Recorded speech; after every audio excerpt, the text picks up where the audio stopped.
Hey guys, welcome back to the channel. This is a story about what if Godlike fairy tale watches Naruto. Before I start, please support for more amazing content, and do consider subscribing to my channel and share this video with your friends. This is written by itzgatt, and link in description and support writer. Let's start the video. The entirety of Fairy Tail was in a joyous mood. After defeating their rival guild Phantom Lord who attacked them and caused a war, they came out victorious and everyone was happily celebrating because of the recent events. Natsu's team was in high spirits after coming back safely from the Tower of Heaven and were glad they didn't lose a family member. As usual, everyone was drinking along with the usual brawl that took place in the famous guild. Lucy was talking to Levi. Elfman was giving one of his manly speeches. Jet and Droy were arguing about who was better for Levi. Gajio was minding his own business off to the side. Mira was handing out drinks for everyone while ignoring Mikao and Wakaba trying to get her attention. The guild master had a grin on his face seeing his family being happy as he drank at the bar. Natsu and Grey were at each other's throats and threatening each other as usual, while Juvia was cheering loudly for her Grey-sama. Normally this would have been prevented by a certain red-haired knight. But she was currently sitting at a table deep in thought, not being bothered by the brawl and noise in the background. The Titania was thinking about the recent dreams she has been having. In her dreams she sees a tall blonde-haired person that she doesn't recognize. He's been in my dreams for the third time now, she thought, looking down at her cake that she would usually devour. She did not know what to make of her dreams. Was someone trying to warn her of something, or was it just a normal dream? Her thoughts came to a halt when a bright light consumed not only her but everyone who was currently in the guild. "What's happening?" exclaimed most of the guild, not knowing what was happening to them. They closed their eyes, not being able to handle the brightness any longer.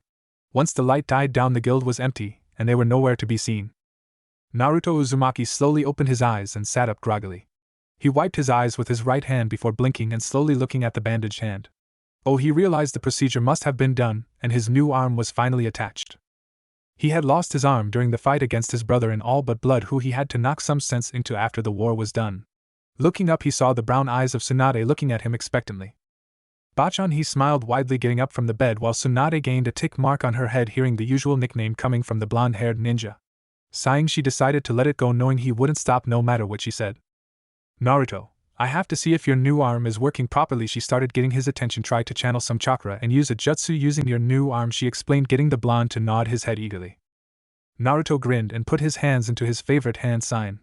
The hand sign for the Shadow Clone Jutsu Kage Bunch. Unfortunately, he wasn't able to finish because he was engulfed in the same light as the fairy members along with Tsunade. The fairy members opened their eyes to see that they were in a different place.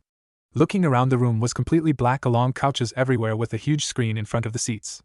They were confused but on guard, looking around for any potential enemies before their attention was taken when another bright light filled the room. They saw two people come out of it who were both blonde, and they seemed to be in some sort of argument. "Naruto, you idiot, what did you do?" "Ah, come on, Bachan, I swear I didn't do anything. I told you to just use a normal jutsu, not transport us anywhere." "Ah, stupid old hag." His whining stopped when Tsunade decked him in the face and sent him flying away right into the direction of a certain red-haired knight who stepped aside to dodge the flying ninja. Naruto groaned, standing up, coming face to face with Urza. His eyes widened a bit seeing the beautiful redhead staring at him curiously. "Whoa, you're really beautiful. Especially your hair," Naruto said the first words that came into his mind without realizing the consequences his words might have. Meanwhile, Tsunade finally took notice of the other people with them and narrowed her eyes in suspicion. The guild, hearing the whiskered boy say that to the famous Titania, prayed for the poor boy. They expected Urza to lash out at him, but they were surprised to see a tiny blush on Urza's face. Absolutely shocked by the surprising turn of events, they couldn't do anything but just watch on. Urza said, not sure how to respond. Sure, she got compliments like that a lot, but it was mostly from people who wanted to get into her pants. Usually she would pummel everyone who said stuff like that to her, but seeing this new person say that with such a genuine tone, she couldn't help but feel flattered. Getting rid of her small blush, she smiled a bit at him. "Thank you." The others gawked at scene in front of them. They couldn't believe their eyes. Seeing their usually stern family member not handing out a beating to someone who said something like that to her was something completely new to them. Mikao and Wakaba grumbled about pretty boys while Makarov just chuckled fondly. Naruto grinned back at her and gave her a thumbs up before he looked around to see where he was. "Where the hell are we?" he asked, but no one could answer him, seeing as they themselves didn't know what this place was. "Don't worry, this place isn't dangerous at all," a voice called out, gathering their attention. They looked around but didn't find anyone before they heard it again. "You were called here to read about an alternate universe where Naruto Uzumaki ended up in the Fiori. You all will be reading about the future that will take place in that universe." The guild was confused about the situation. Another universe? And this Naruto person, who was he? They didn't know but were eager to find out about the future and this other dimension. Although Urza had a sneaking suspicion that the blonde person who complimented her was this Naruto person. Yo, I'm Naruto Uzumaki. Naruto introduced himself with a wide smile, not feeling any negative intent coming off from the people. And this is Tsunade-bachan, he said, gesturing towards his fellow blonde who sighed at Naruto's antics. Natsu, liking the new guy's attitude and feeling the amazing power rolling off of him, walked forwards and introduced himself. I'm Natsu Drangneel, nice to meet ya, he said, sending them a grin.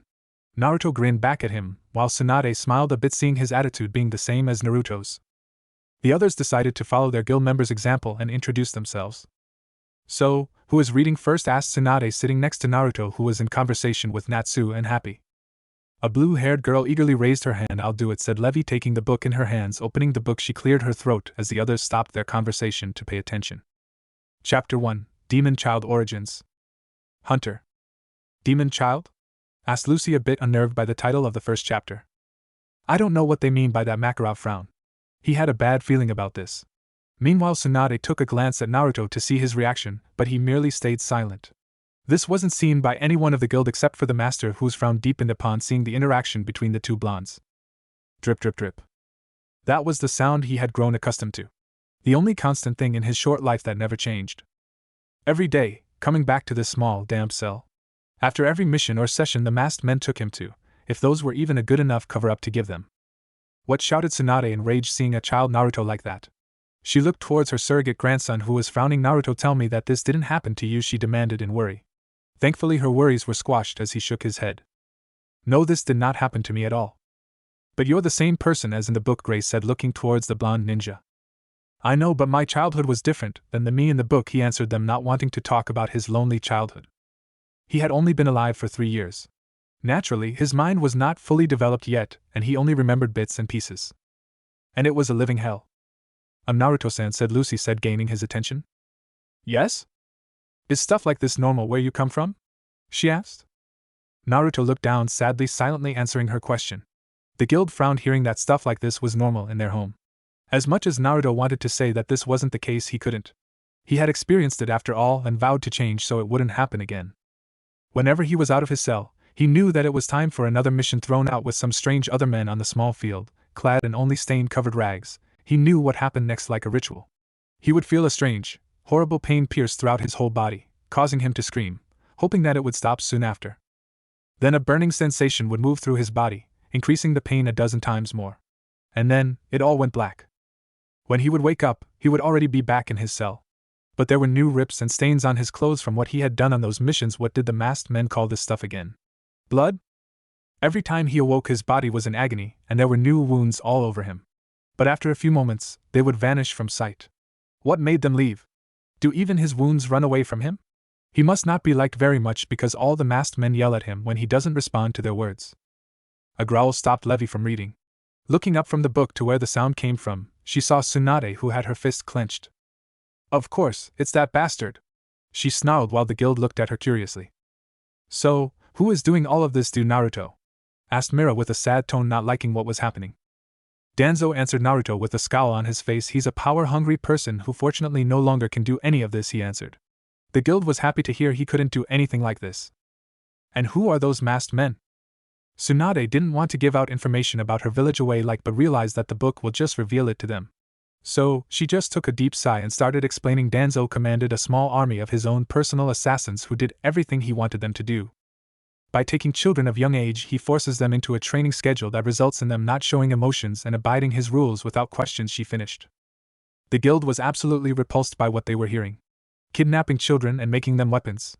Urza's mind wandered off to the Zerif worshippers who would kidnap not only children but anyone who could work and would enslave them to work on the R system. But Root even took that to another level by taking away their emotions and turning them into weapons. Even though he was locked away in this cell, he had still gained some knowledge. He would repeat the words and sentences that the men he met would say to him. Like fuck or shit, or please God. No. And if he was hungry, then men would bring him food and place it on the floor in front of him. But he had to get it fast or else the rats would take it or the water would ruin it. And when he was thirsty, he would either drink the water that dripped from the ceiling or the glass the men would give him. How can you even survive with that little food? Shouted Natsu while the rest guild of the nodded their heads agreeing with the pink-haired mage. I can survive without food for a lot longer than a normal human because of a friend of mine, he said while Kurama, who had yet to comment on anything, opened one of his eyes to see what was going on. Who is this manly friend? Shouted Elfman in complete awe, thinking about the manliness of this friend of Naruto's to be able to do this. Naruto laughed seeing Elfman's quirks. It reminded him of Rock Lee and Guy with their youth, while Elfman would use man. The book will probably show you guys, he said, pointing at the book in Levi's hands. Why Natsu, but I want to know already, he continued, annoying Gray with his impatience. If you shut up, then we can read further, you idiot. Say that again, I dare you. Idiot. Why you? Their argument came to a stop when Urza moved towards them and cracked their heads against each other, knocking them to the floor. Naruto laughed nervously seeing the way she handled them, and was reminded of how Sakura would punch him when he did something stupid, and thus, he vowed not to piss of the beautiful redhead too much. Meanwhile, the guild sweat dropped seeing the normal scene play out. Levi shook her head in amusement before going back to reading. He would lay on the floor, not reacting, not moving to anything that passed by his cell. The shadows of the men would roll over him as they walked by, illuminated by the small torches on the walls, and mutter about how he would be used for another mission. His cell door opened up and two masked men in gray armor and metal arm guards picked him up. They grabbed under his arms and dragged him along. Danzo-sama told us to bring the demon for another execution. The man on his right stated to his counterpart. They're using you to do their dirty work, shouted Natsu with wide eyes. Killing was something that wasn't allowed in his home at Fairy Tail, and to see a child be forced to kill absolutely angered him. Tsunade frowned. She never did like sending children out to do stuff like this. It's how she lost her little brother.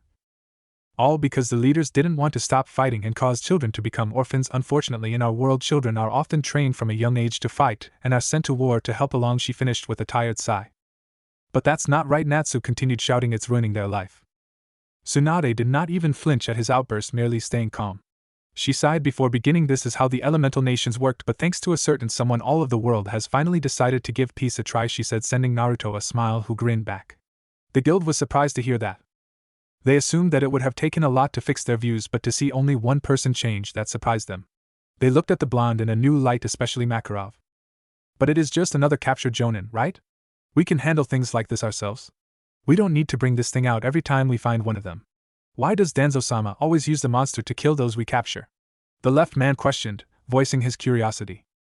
He wants to use as many opportunities as he can find to control this thing better. And he said that he doesn't want any evidence of struggle to ruin our base.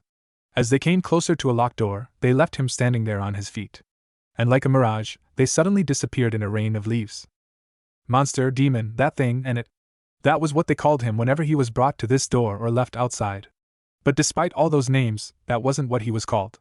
What was he really called again? That man with the wrapped face said it sometimes? Why are they calling you that? Asked Mira, remembering some memories of her being called names for her takeover magic. Elfman, hearing his sister's tone, took her hand in his to give her some support. Naruto looked down for a second before he looked up and smiled sadly at them. I'm the jinchuriki of Kurama. Kurama is tailed beast with a lot of power who was controlled during the day I was born and attacked the village. He is also the friend I was talking about. He was sealed inside of me when I was born. He started getting them to widen their eyes. Jinchurikis are treated less than humans because the people fear the power Kurama has and think that the jinchuriki is Kurama itself, finished Urza while Naruto nodded his head in confirmation. And they are not smart to think that you would be Kurama, she said, sending him a smile, while Naruto was surprised for a second at how quickly she accepted him. Getting out of his stupor, he sent her a big grin, nodding his head in gratitude towards the redhead. The guild was quick to follow her example and voice out their opinion, while Tsunade smiled seeing Naruto get accepted so fast. Oh right. Naruto. Naruto Uzumaki was his real name. His name, his life and his loneliness was all that he had. This red stuff, the rats, and the men in masks were all that he knew. That, and the water that dripped from the walls. Drip, drip, drip. Hunter. A tall man stood with a cane in his hand, one arm wrapped with bandages while the other was free from its sleeve. He was wearing a black and gray robe that covered his right arm and went down to his feet. The right side of his face was covered in bandages that wrapped around his forehead. And on his wrinkled chin was an X-shaped scar. Who the hell is this mummy? Natsu grumbled, scratching his head. Happy jumped in the air, raising his paw. Natsu, he's not a mummy because his skin is visible, Happy said in a sagely tone, making Natsu's eyes widen. He nodded his head in complete understanding as they continued with their talk. The guild ignored the two idiots looking towards the other guests. Natsu's right though, said Lucy. Who is this man? She asked.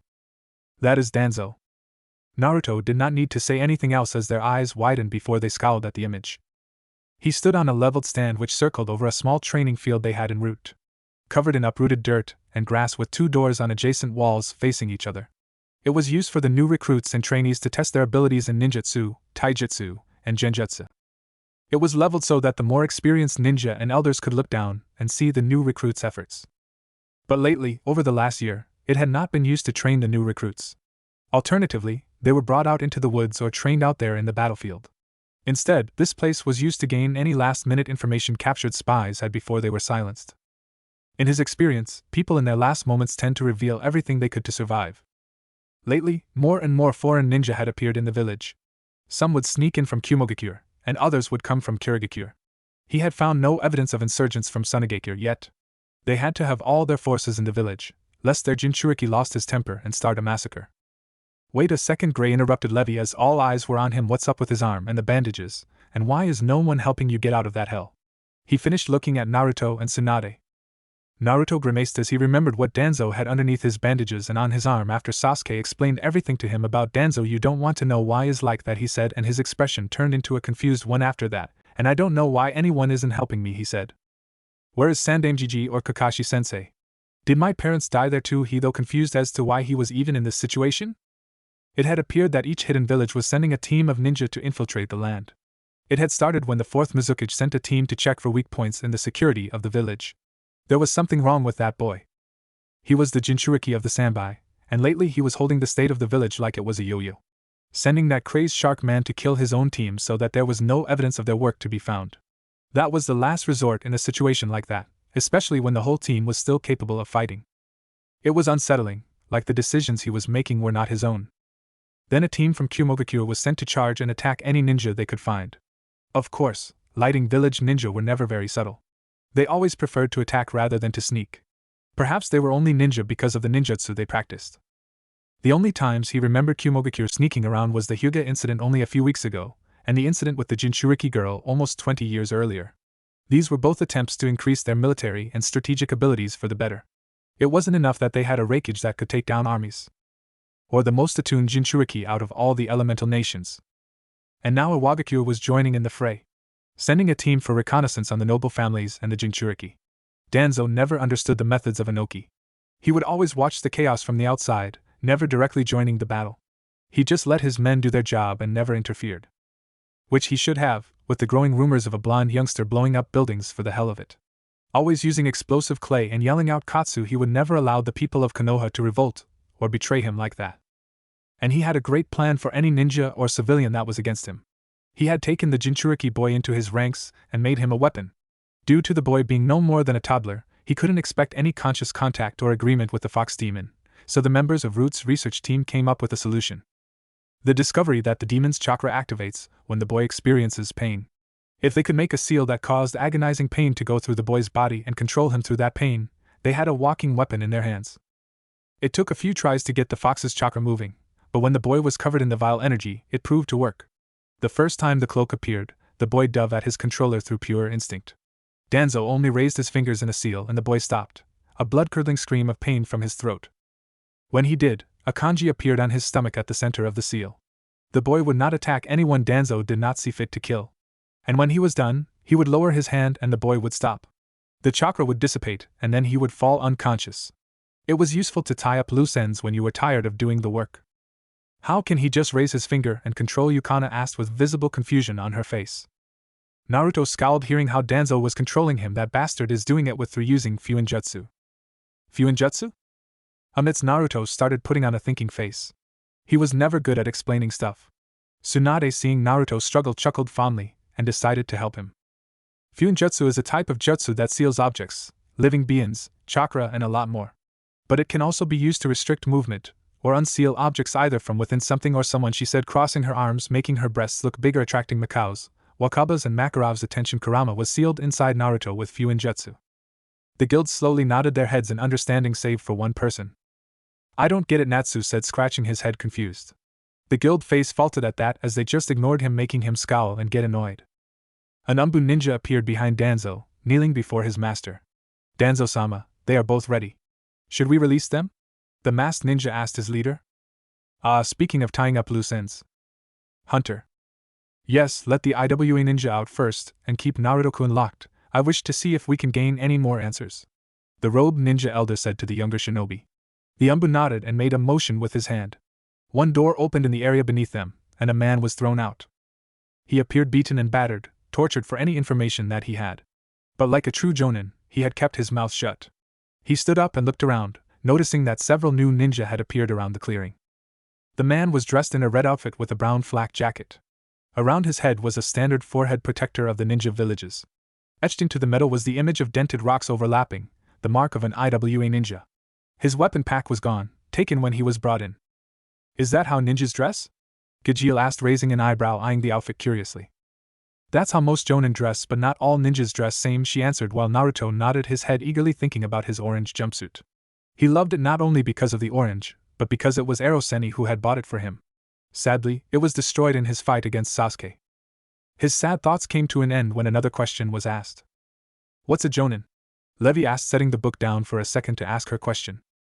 Tsunade took a deep breath and started to explain the ninja system as simple as she could while everyone listened interested in it. Off to the side, Naruto pouted since he was genin most of his ninja career and only recently got promoted to jonin. He shivered remembering all the studying he had to do. Makarov rubbed his chin. So it's kind of like us with mages ranging from D rank to S rank, he thought out loudly while Urza nodded her head in agreement with her master. The man looked up at those surrounding him and yelled, "Where are we, you fuckers? What am I doing here?" The robed man tapped his cane on the floor, causing an echo that followed each silence. He looked down at the IWA ninja with a narrowed eye. You have infiltrated my village and killed my men. You have refused to give us the reason why you are here? I will give you one last chance to tell us your intentions. Who sent you? The robed man finished as he lowered his tone, his voice not losing its calm edge. The IWA nin scoffed at the elder man. Hey, you're a fool to think I will talk. Come on, send down all your men. I'll kill them all, the man exclaimed as he stood in a defensive stance. Danzo looked at the young man, then turned his head and gave a nod to his follower. The root ninja appeared in the arena, opposite the foreign ninja. The intruder changed his stance to follow the new arrival. But before they could start fighting, the Konoha Umbu opened the door behind him and shined away. The insurgent only looked puzzled, like he was expecting more. Was he supposed to leave through there? Were they letting him go? Just as he was about to question their motives, a presence made itself known. Expecting an animal or enemy ninja to appear, he did not expect a child to come into the light. The boy in question was small, possibly only 3 or 4 years old. His pale blonde hair was unruly and unkempt. His arms and legs were thin, like bones with skin. His stomach and cheeks were coming in, showing he was malnourished.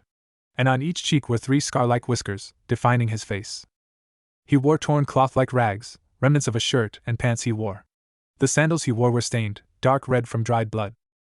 Amira cooed, momentarily forgetting about all the bad moments, seeing the innocent child Naruto. You just look so cute, all chibi like that. She gushed at the chibi Naruto in front of them, while the grown-up Naruto blushed a bit. Mikao and Wakaba scowled at Naruto for getting Myra's attention without trying, while Kana shook her head at the two perverts. Urza chuckled seeing Naruto get flustered and smiled seeing the mood change. But his most defining characteristic were his empty, blue eyes. Like pools of water, but dirted and unclear. Faded eyes that conveyed no emotions, no life. And just like that, the mood went back to the previous one. Myra's cooing stopped seeing the look on the child Naruto. Urza's smile faltered seeing the dead look in Naruto. She glanced at the blonde and felt some relief not seeing the same look on this Naruto's face. Even though she didn't know him for a long time, she still felt some ache in her heart seeing him hurting. She had to wonder why that was. Maybe it had to something with her dreams, seeing as the blonde in her dream did look like Naruto. Shaking her head, she decided to dwell on it later and focus on the story now. If he was not standing on his feet, he could have been mistaken for a corpse. The boy lifted his head, seeing the new man that stood before him. The man cringed when he saw his eyes, like they were looking into his soul. You, the child said in a dry, cracked little voice. Tilting his head, the boy continued to stare at the man. You knew kill? Makarov and Tsunade both scowled hearing that Naruto was already used to this. Even though Tsunade didn't mind killing her enemies, she knew Naruto did not like killing at all. In fact, she hasn't ever heard or seen Naruto kill anyone. Makarov couldn't believe that a child this small was already accustomed to being used to kill people. Hunter. Danzo stared down as the two met face to face. A faint smile appeared on his scarred face. Now, it was time to show what his weapon could do. He held up his left hand, brought it into a half-tiger seal and pumped it with his chakra. So, you use hand signs to ready your techniques? Asked Makarov towards the ninjas who nodded their heads in confirmation. That is so cool, gushed Natsu, wrapping his scarf around his face. Concealing the lower half of his face, he held up his hands in the same manners as Danzo. Nin, he said, making some of the people laugh along with Naruto. While Tsunade just chuckled.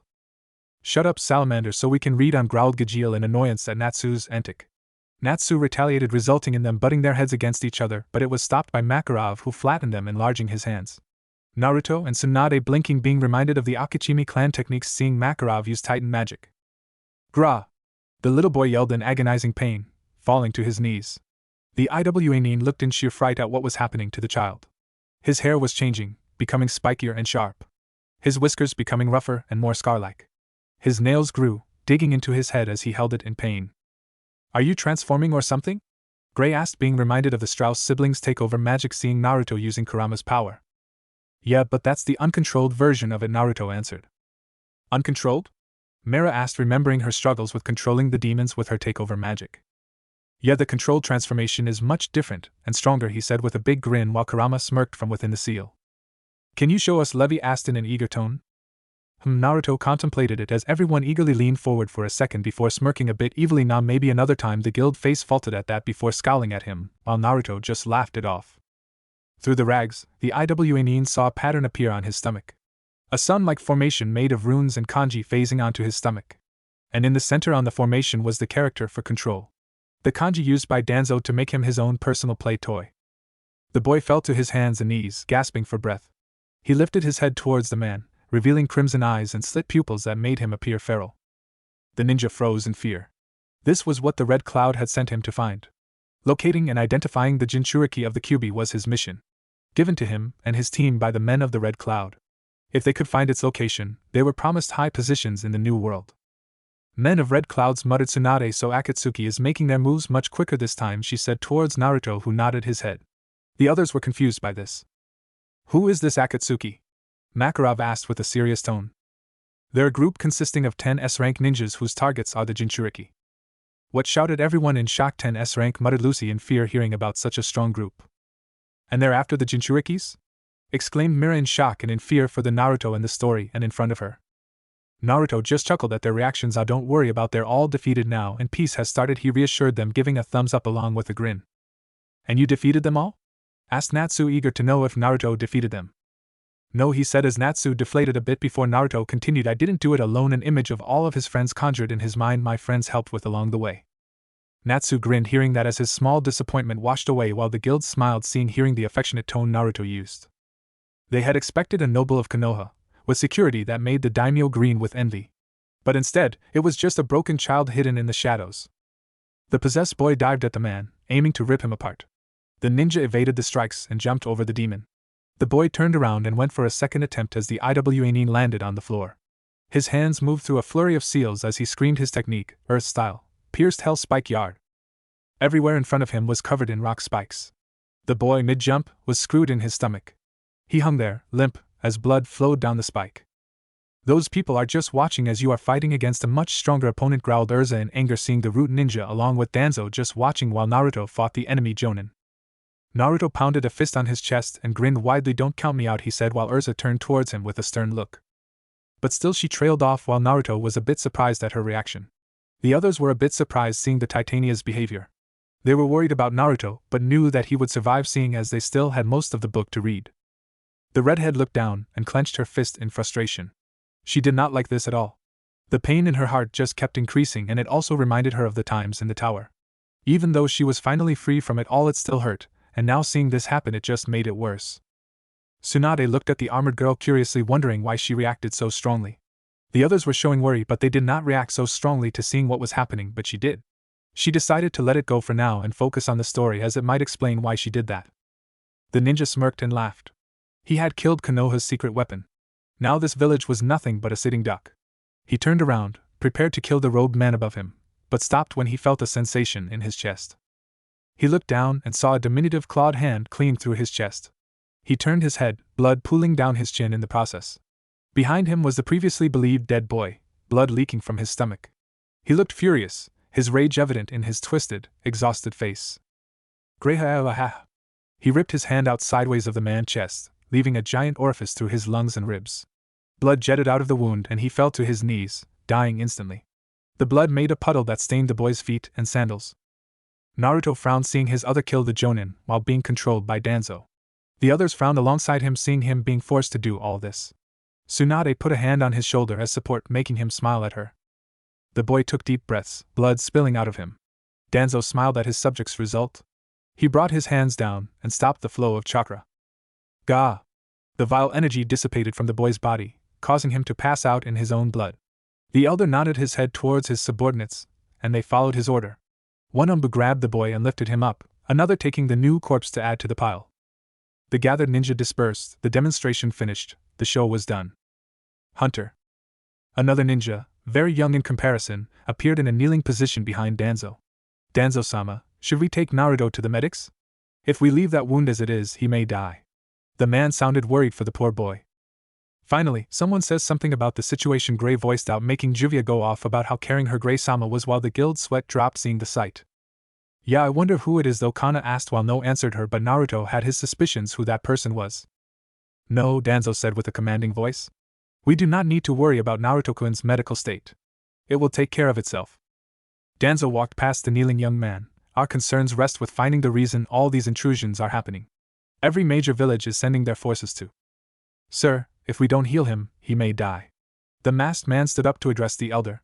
But as he turned around, the elder was leaking killer intent over his entire form. No, he will not. Those are not the first injuries he has suffered, and they will not be his last. His injuries are taken care of by the fox. It will not let its container die. The elder turned back around. That boy has proved more than amazing in the field. He has killed every insurgent team we have intercepted.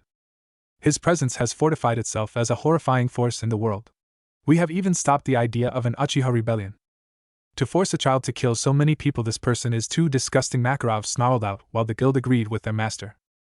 But what do they mean by the Uchiha rebellion? Levi asked towards, but she did not get any answer. Naruto? The blonde in questions was wide-eyed, not paying attention to what was going on because his mind was too preoccupied with what he just heard. If the Uchiha rebellion didn't happen, then that means the Uchiha won't be slaughtered by Itachi and Sasuke wouldn't have left the village. He felt happy and thought that maybe now he and Sasuke would become friends much quicker, but it was short-lived as he realized that couldn't because he was stuck.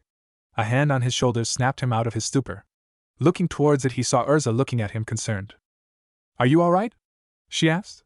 When she saw Naruto not responding to Levi, she saw how happy he became for a second before it all went away and his expression turned into a sad one. Yeah, it's just the Uchiha rebellion caused a lot of problems for a friend of mine, and hearing that it was prevented made me really happy. He sent to her a grin, reassuring her while she smiled at him before sitting back down.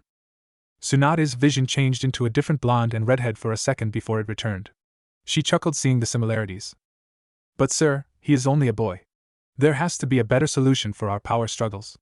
Naruto does not have to be that solution. The masked man tried to reason with the old man. We are ninja, lad.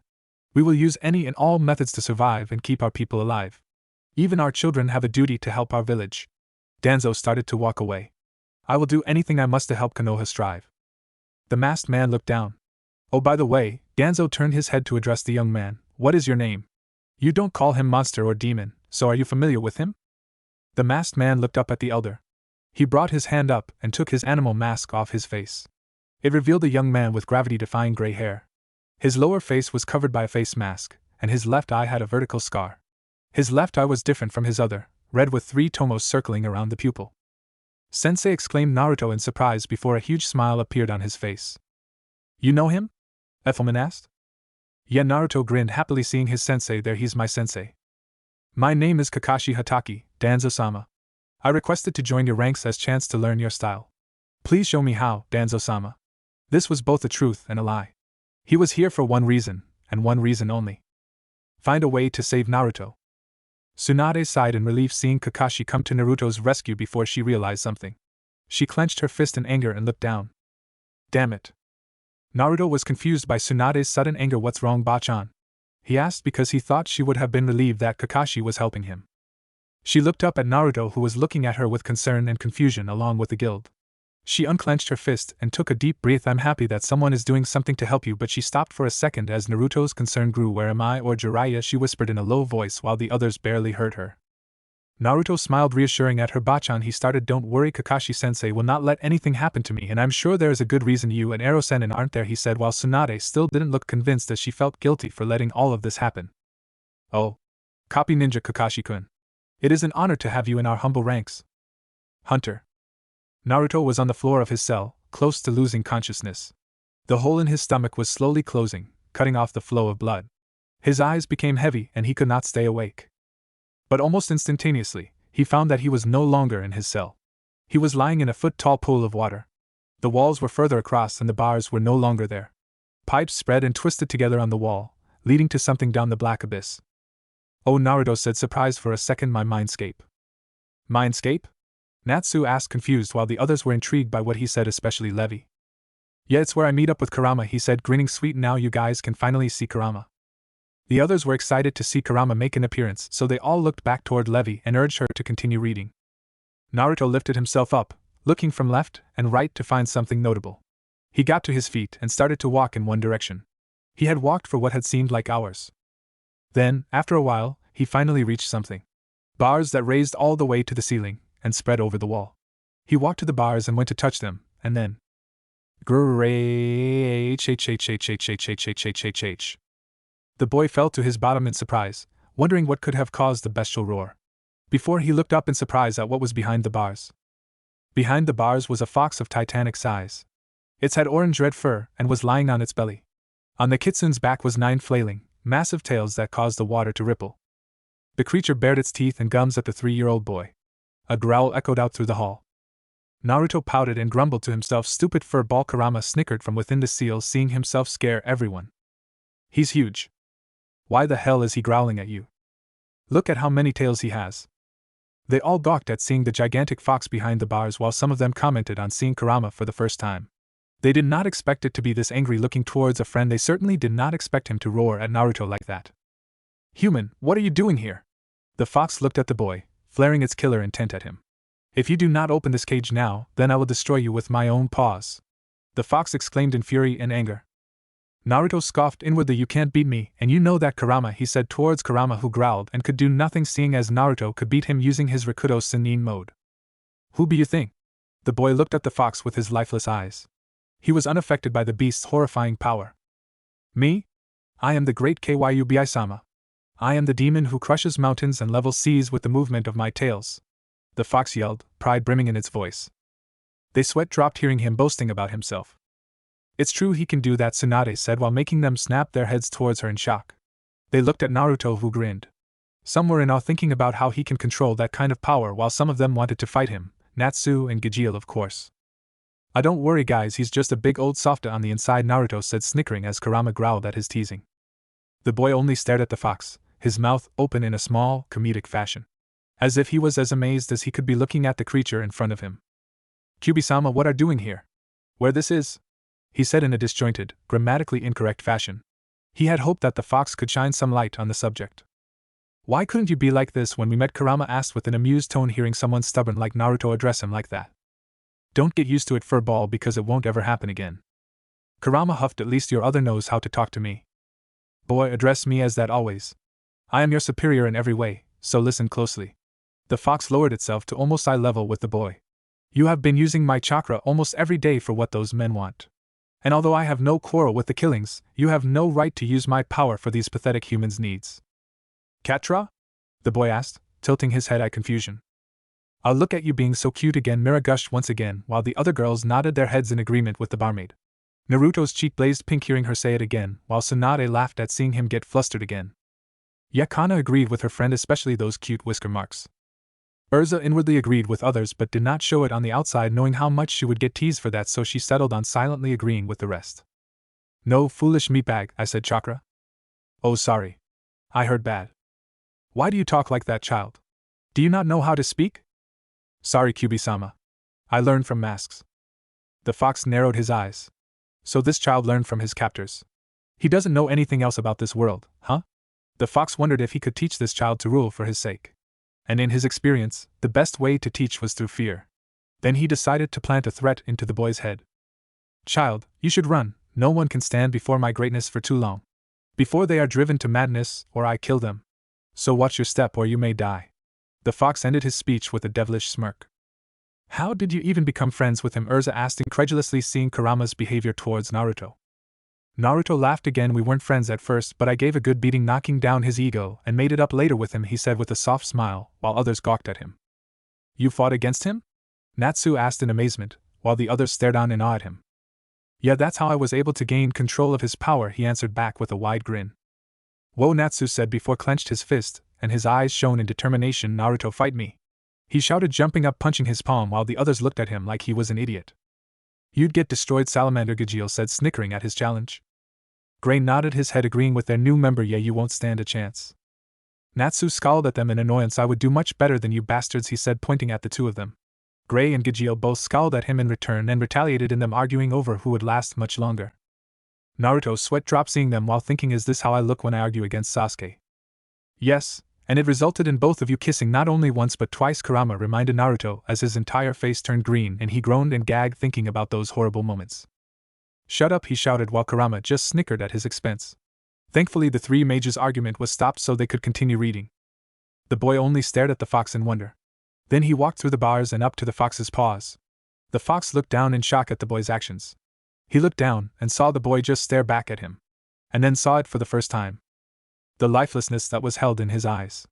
Like a dead soul in a moving body. That was not the look the child of Kushina and Minato should have.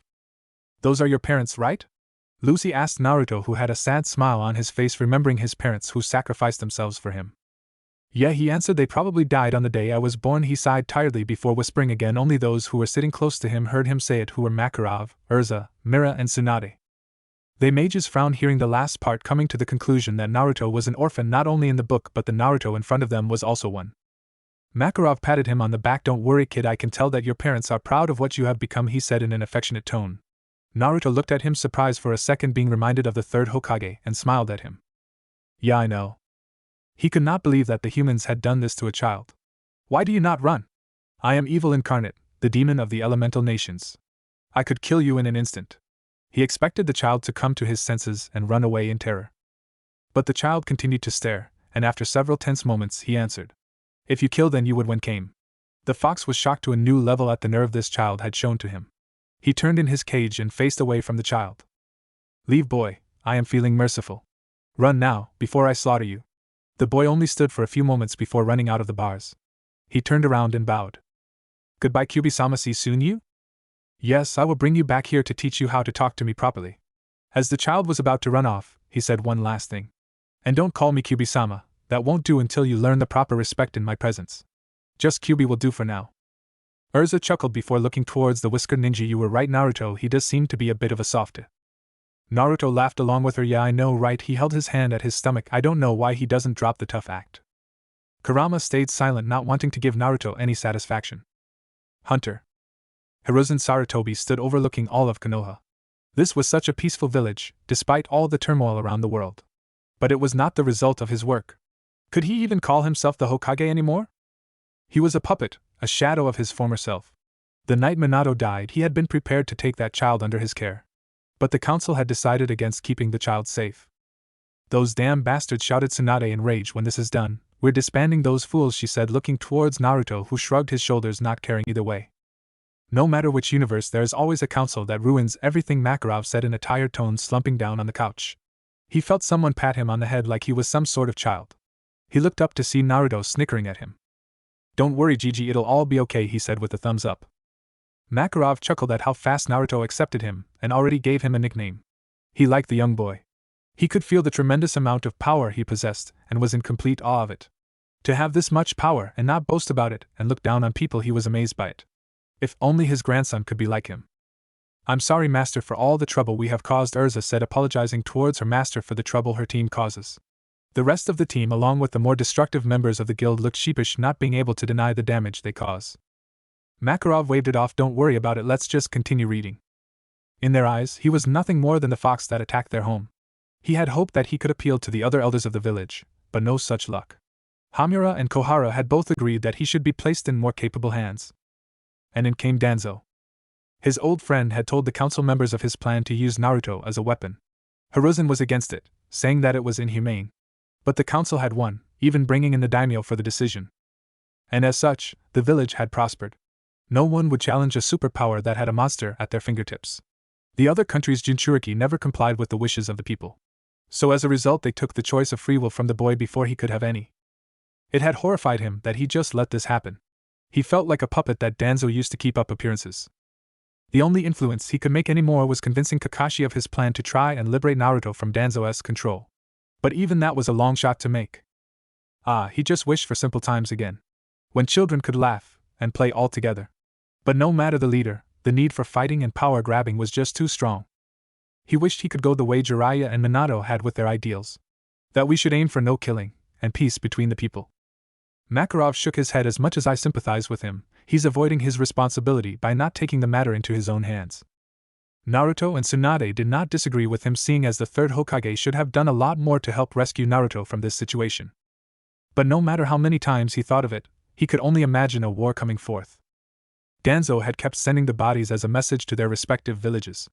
The Kages would storm in anger, saying they never sent their men to infiltrate. That they were the ones that had crossed the border and killing other soldiers. And all this hatred had led to a gridlock between the villages. They were waiting for war, they only had to wait for the first shot to be made.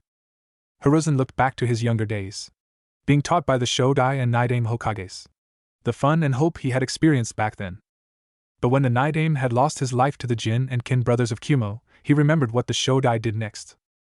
He had spent years of time working on a brand new jutsu. A genius ninja and leader, nothing was impossible for that man. He had said that, if there is no peace in this world, then maybe we can find some in another. It was a fool's dream, even for someone like Hashirama. To travel to different dimensions, and create new societies. Hiruzen believed that his sensei was only living out his last days in wonder and fantasy. Until one day, they worked, and a portal was opened. What shouted Tsunade in shock hearing that her grandfather had traveled to another dimension in the story. What's wrong, Tsunade-san? Lucy asked, looking the busted woman. That's my grandfather, but this didn't happen in our universe, she said, shocking them about the fact that he was her grandfather. Naruto wasn't surprised at all because he had seen someone travel to different dimensions such as Sasuke and Kaguya who could do it. Only the top class of Konoha could even be allowed to know the secret. When enough time had passed for preparation, an expedition had been formed. Hashirama was the leader, being the strongest of the bunch. His daughter followed him into the new world. Proms isn't to bring him back no matter what. She even asked that Hiruzen take care of Tsunade and Nawaki while she was gone.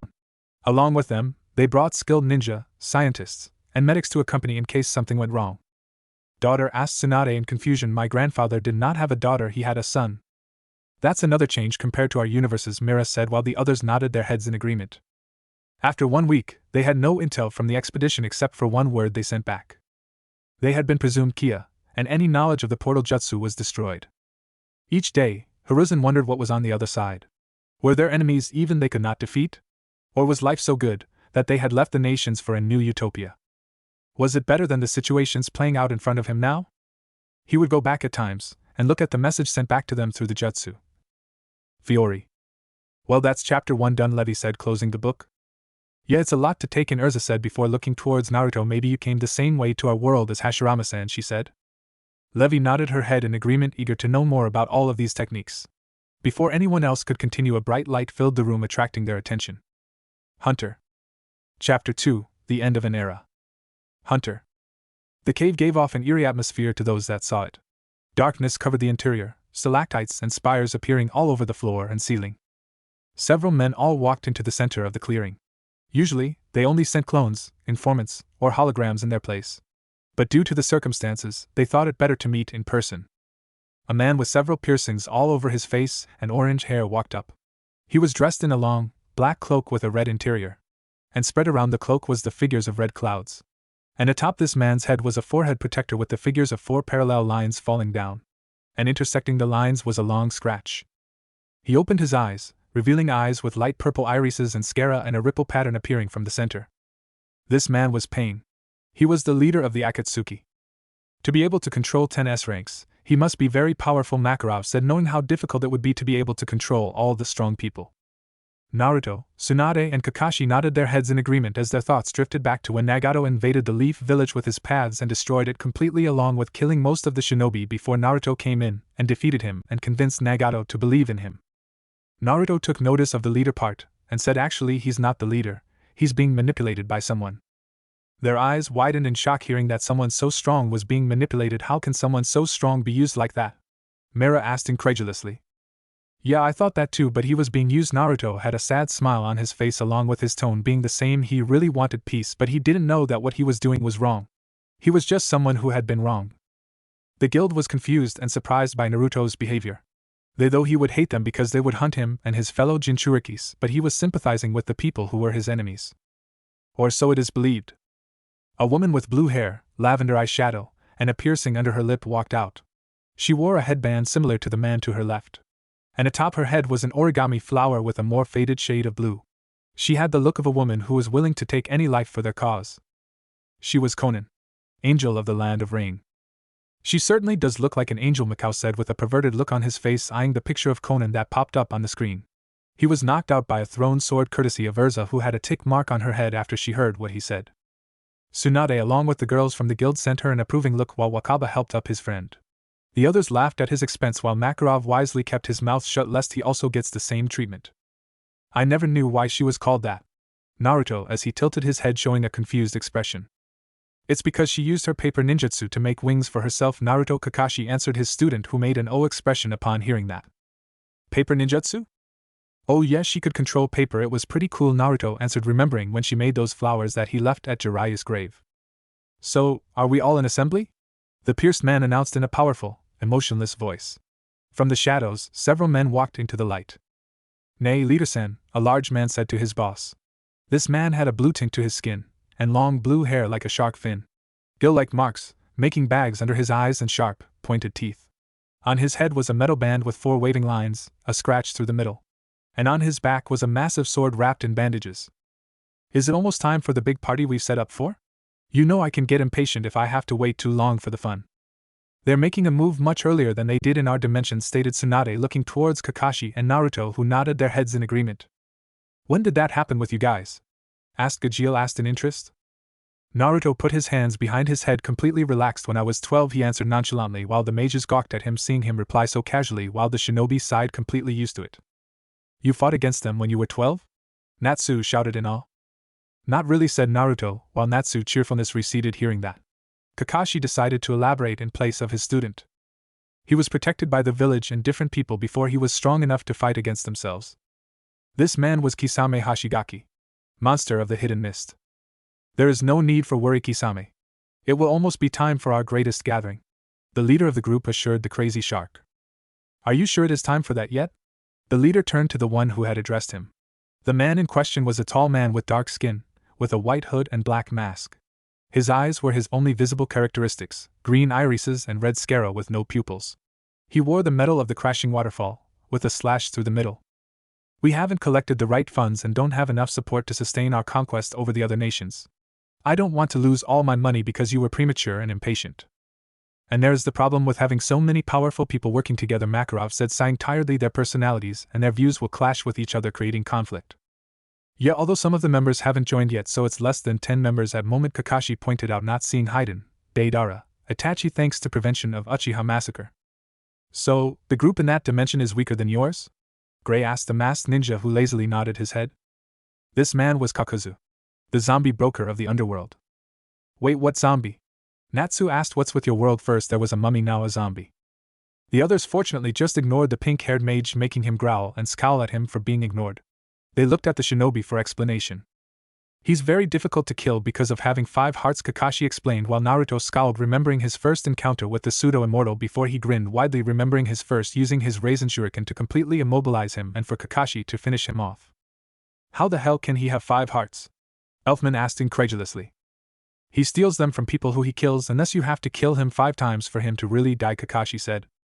He chuckled, confusing them for a bit before they all grinned as they heard what he said next. Actually, Naruto was the one who completely defeated him using a very S-rank jutsu. The mentioned blonde grinned proudly hearing his sensei say that. Kakuzu, Conan stepped between Pain and the masked member. Watch your tone. I am worried though. A new member had made himself known by the others. This was a young man, short in his stature. He appeared to only look about in his teens, with shaggy red hair. He was uncomfortable, wishing to be in his Hiriko covering. But he was asked to appear in his scorpion form instead. We seem to be rushing ahead of schedule. Is there a reason for that? This boy-like man was Sasori. Sasori of the Red Sand. Yes, Sasori-san. But there must be a very logical reason for our rush. A thin man walked next to Sasori. He was a pale-skinned man with long black hair. He had thin cheeks and a low nose. His pupils were slit, and eyes covered by purple markings, giving him the appearance of a snake. We have used our connections to fool the members of the village nations into instigating a war with each other. We asked old acquaintances of Kakuzu-san to pose as members of a Wagakure to infiltrate Konohagakure. Sasori-san used his spies in the upper tier of the council and Tsunade to stir up the idea of infiltration. And I used my mind control techniques and impure world resurrection to have men pose as Kumogakure-nin and attack. It was unfortunate that I lost so many specimens, but it was necessary for our cause. The shinobi scowled at Orochimaru. Even though he has changed doesn't change the fact that he has done horrible things that caused so many problems for the elemental nations. Judging by your expression, you don't seem to be really fond of him that much, was Makarov's sarcastic remark. Naruto glared at Orochimaru's image. Yeah, that bastard caused a lot of problems for everyone, he answered, thinking about Sasuke, the third Hokage, and a lot more. Tsunade sighed tiredly. He was my teammate before he deserted and left the village, she answered, and before you ask about the impure world resurrection. It's a technique that can revive the dead and the user controls the one who is revived, she said, getting them to widen before they glanced at him in disgust. The shinobi joining them. This man was Orochimaru. Orochimaru of the Sannin. Although, I do wonder for some of our plans. Did you send out Kirigakure-nin to instigate a rivalry between the villages, Kisame-kun? The reptilian-like man asked the shark. Anything he could do to further his info library and expand his horizons. Natsu shivered hearing that. This man gives me the creeps. Natsu, me too. His companion joined him with wholeheartedly, while the guild agreed with him that he was unsettling. I know, right? Naruto said. First time I met him, the bastard made one of his snakes swallow me, he said with grimace, remembering getting devoured by that snake. You were eaten by a snake? Yeah, but I came out okay, he answered, while some looked at him with pity for that, and others looked at him in awe. No, I have no comrades left from the village. Did you persuade them, leader-san? The shark said with a toothy grin. It was not I, but I do know who it was. The pierced man declared to his followers. As he was about to continue, the tan-masked man walked forward to address Pain. Do you mind telling us what we are doing exactly? Is there someone behind the scenes, or are you just vain in everything you say? Kakuzu cracked his hands as black wires started to wave from his forearms. If there is, please tell us. I don't like to be kept in the dark. Conan flared intent at the ancient man, paper peeling off her hands and face. Sasori smirked as his ninja puppets hovered behind him, lifted by illuminated wire. Kisame smiled and lifted his sword off his back, crashing it into the ground before him. Orochimaru kept a small smile on his face as his long tongue danced out of his mouth. Pain was stoic during this whole confrontation. Finally, a fight, Natsu said with a big grin.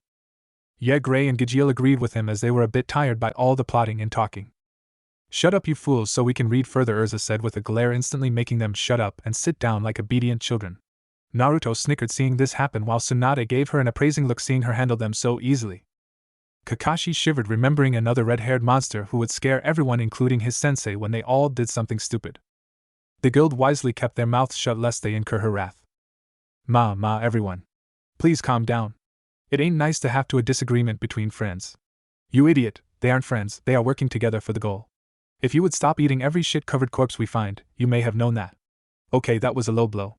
And we both eat the poopy corpses, you know that. Every member looked toward the new arrival. A man that had a Venus flytrap appearance, one half white, one half black.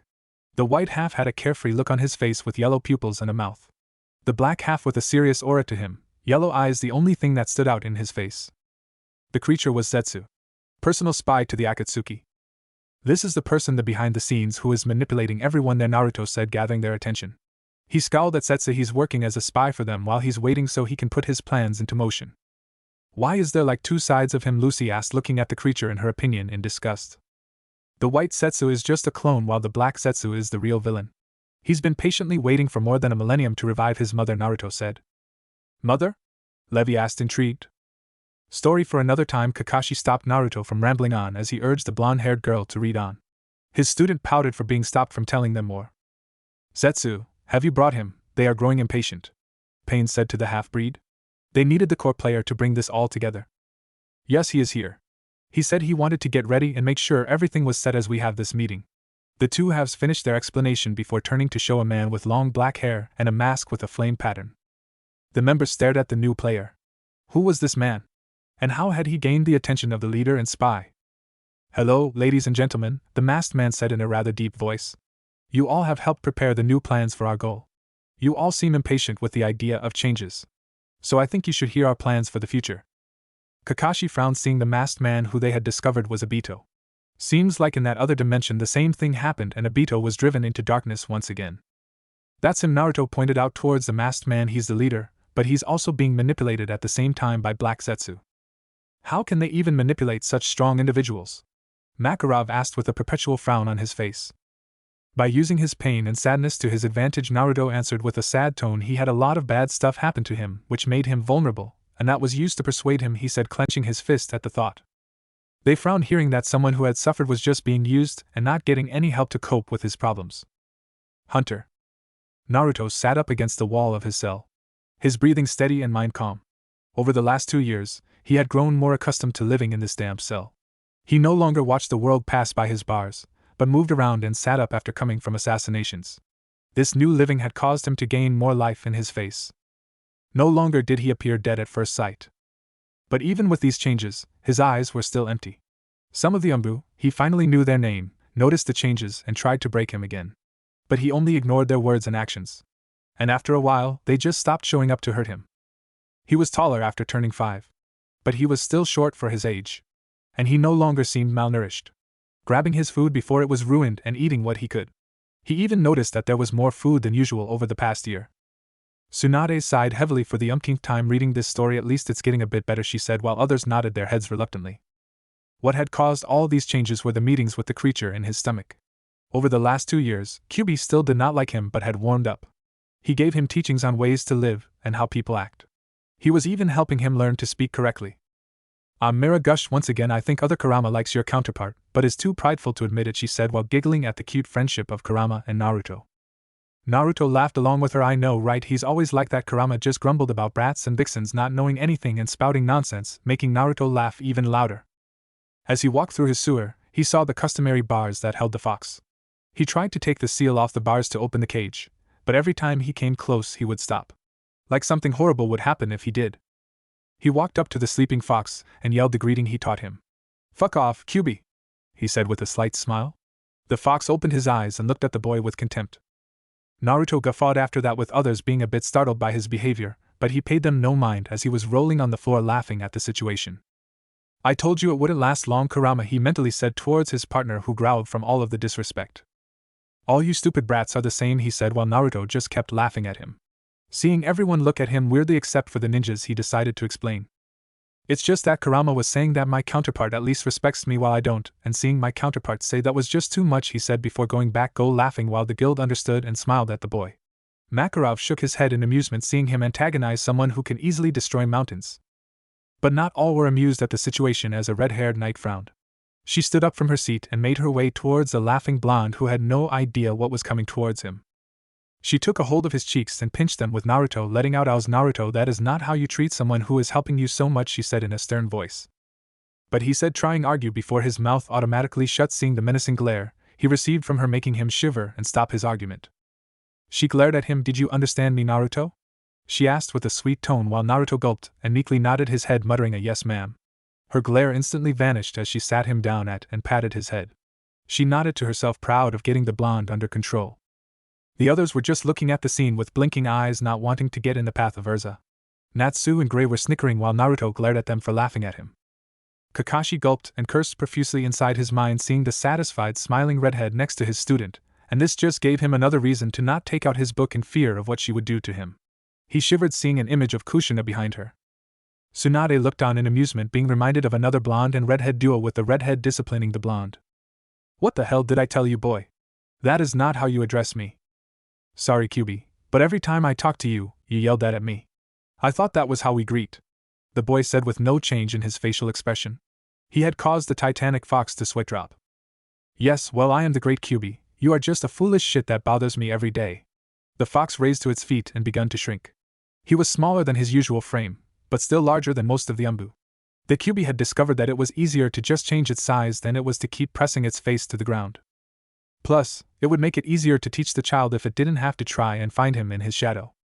What, shouted Naruto, completely shocked along with the ninjas while the others were confused at the outburst. What's wrong, Naruto? Urza asked, a bit miffed that the story was interrupted again. He just shrunk, Naruto said, completely shocked. What the hell, Kurama? He shouted towards his partner, who scoffed at him. Naruto's face morphed into a shit-eating grin as he was about to ask Kurama to shrink, but before he could say that, Kurama decided to say something. "Don't think I'll shrink now, stupid brat," Kurama answered while inwardly cursing his counterpart for giving Naruto teasing material. Naruto pouted hearing the denial. "He doesn't want to shrink," Naruto answered Urza once he saw her looking at him expectantly.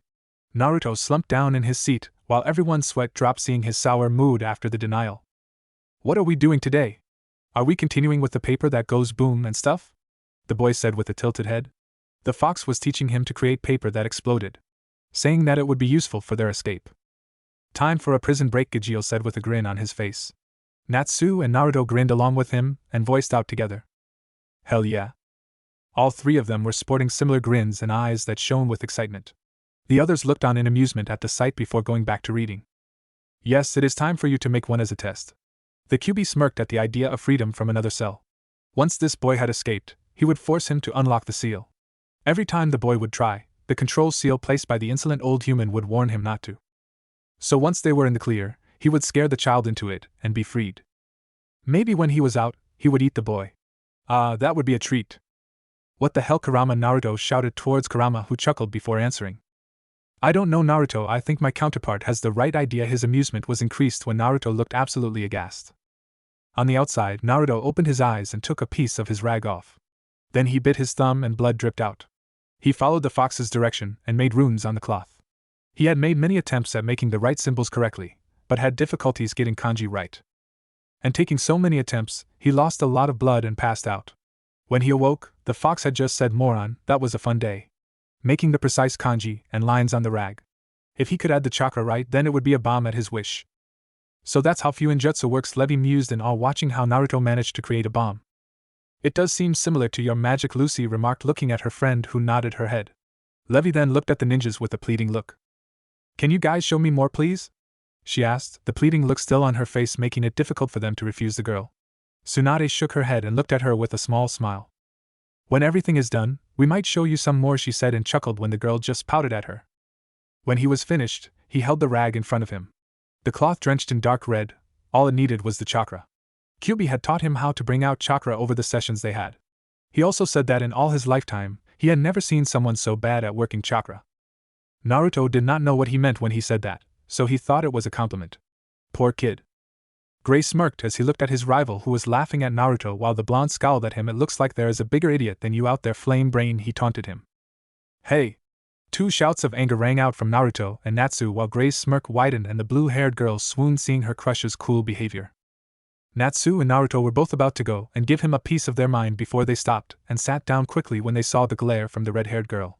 Gray snickered before he stopped and looked away, seeing Urza turn to glare at him. Naruto brought his hands together and tried to charge the note.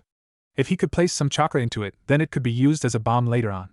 Naruto concentrated for what seemed like hours to him with no results. "No, it's not enough to power the note, let alone set it off. You have to bring out more.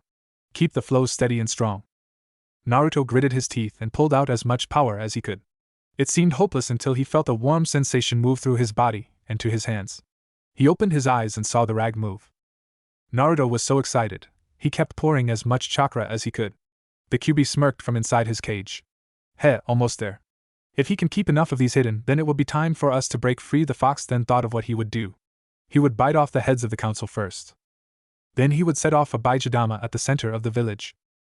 Naruto's sweat dropped at that, as while Tsunade and Kakashi gawked at the idea of their village getting hit by a Baijidama.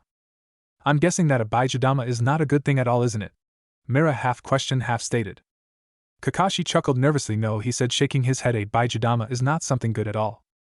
As Kyuubi was too distracted with the thought of carnage and destruction that he did not realize it before it was too late. "No, you idiot! That's too much, stop." Naruto stopped his charge and noticed that the note was lighted. All the chakra had built up and overflowed, causing it to start burning. Naruto's eyes widened and tried to throw the note. But as it left his hands, it was too late. Tsunade looked at Naruto and deadpan. "Always an idiot, even in other dimensions," she said with a shake of her head in mock disappointment. Naruto in return scowled at her. "I'm only 5 years old there, Bachan, so cut me some slack," he grumbled, while Tsunade just smiled at him in return along with his former teacher. "And such a cute 5-year-old you were," Kana teased him as Mira giggled with her. Naruto pouted at their teasing but didn't say anything back. Mikao and Wakaba once again grumbled about pretty boys taking away attention from every girl. The others rolled their eyes at their jealousy. Hunter. Each member looked at the masked man with expectation, thinking that anyone dressed like that was going to spout out nonsense of conquest and end of days. But at first sight, this man seemed calm and in control. Like he wasn't standing in a room with several of the most wanted men and women in all the elemental nations. He seemed in control, even though they had never seen this man before. Like he had everything in the palm of his hand. Oh, if they only knew. Yet doesn't seem like he has everything under control, was Natsu's sarcastic remark. True, but he doesn't know that Elfman countered his friend, who shrugged his shoulders, not disagreeing. Now, since you all have been so kind enough, I have decided that I will answer any questions you have before we continue. I know this may seem difficult to understand, but I may have the answers you seek. The man said with no changes in tone or body, showing no fear to talking to S-class criminals like children. Yes, Kakuzu said as he raised his hand toward the masked man. Does this hurt? As he finished talking, several black threads tore through his arm and towards the man. Just as everyone was prepared to see it rain blood, the thread passed through his body, untouched. What the hell? Gray voiced out everyone's thoughts, seeing the attack go through the masked man's body like he wasn't even there. Maybe it's just a hologram. It reminds me of thought projection. Urza and Makarov thought, not knowing they were thinking the same thing. Yeah, that was a pain in the ass to counter when we were fighting him, Naruto groaned, remembering his fight against Obito along with Kakashi and Guy. He has that power because of his Sharingan. Kakashi started gaining their attention. His eyes grant him intangibility.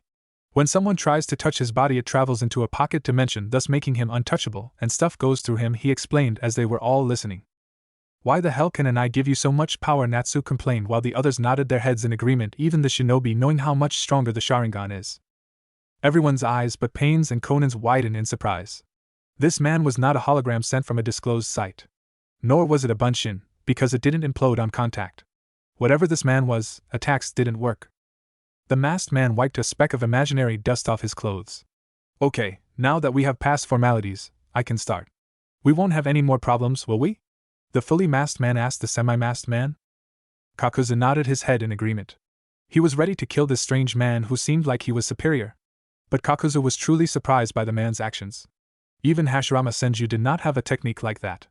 This man was interesting. Maybe he had finally found someone who wouldn't die at their first meeting. He fought against the old man first? Naruto questioned his teacher and Tsunade, who nodded their heads in confirmation. Who?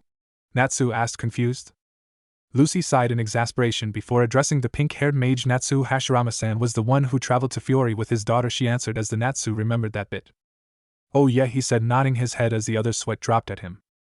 Now, my name is Toby. If you wish to call me something else, go ahead. Names mean nothing to me anymore. Over the past 4 years, this organization has sent off members of each major power to attack each other. We are instigating a war between the 5 great villages. Originally, we were just biding time, waiting for the perfect chance to present itself and make our move. The masked man shifted his gaze down, but that is no longer the case. Sasori lifted his head on interest. What exactly would that be? There must be a reason for us creating a war. He turned his sight onto the leader of their group. Didn't you have a thing against starting wars? The pierced man kept his look forward but still answered, war has taken everything, and will bring new to reason.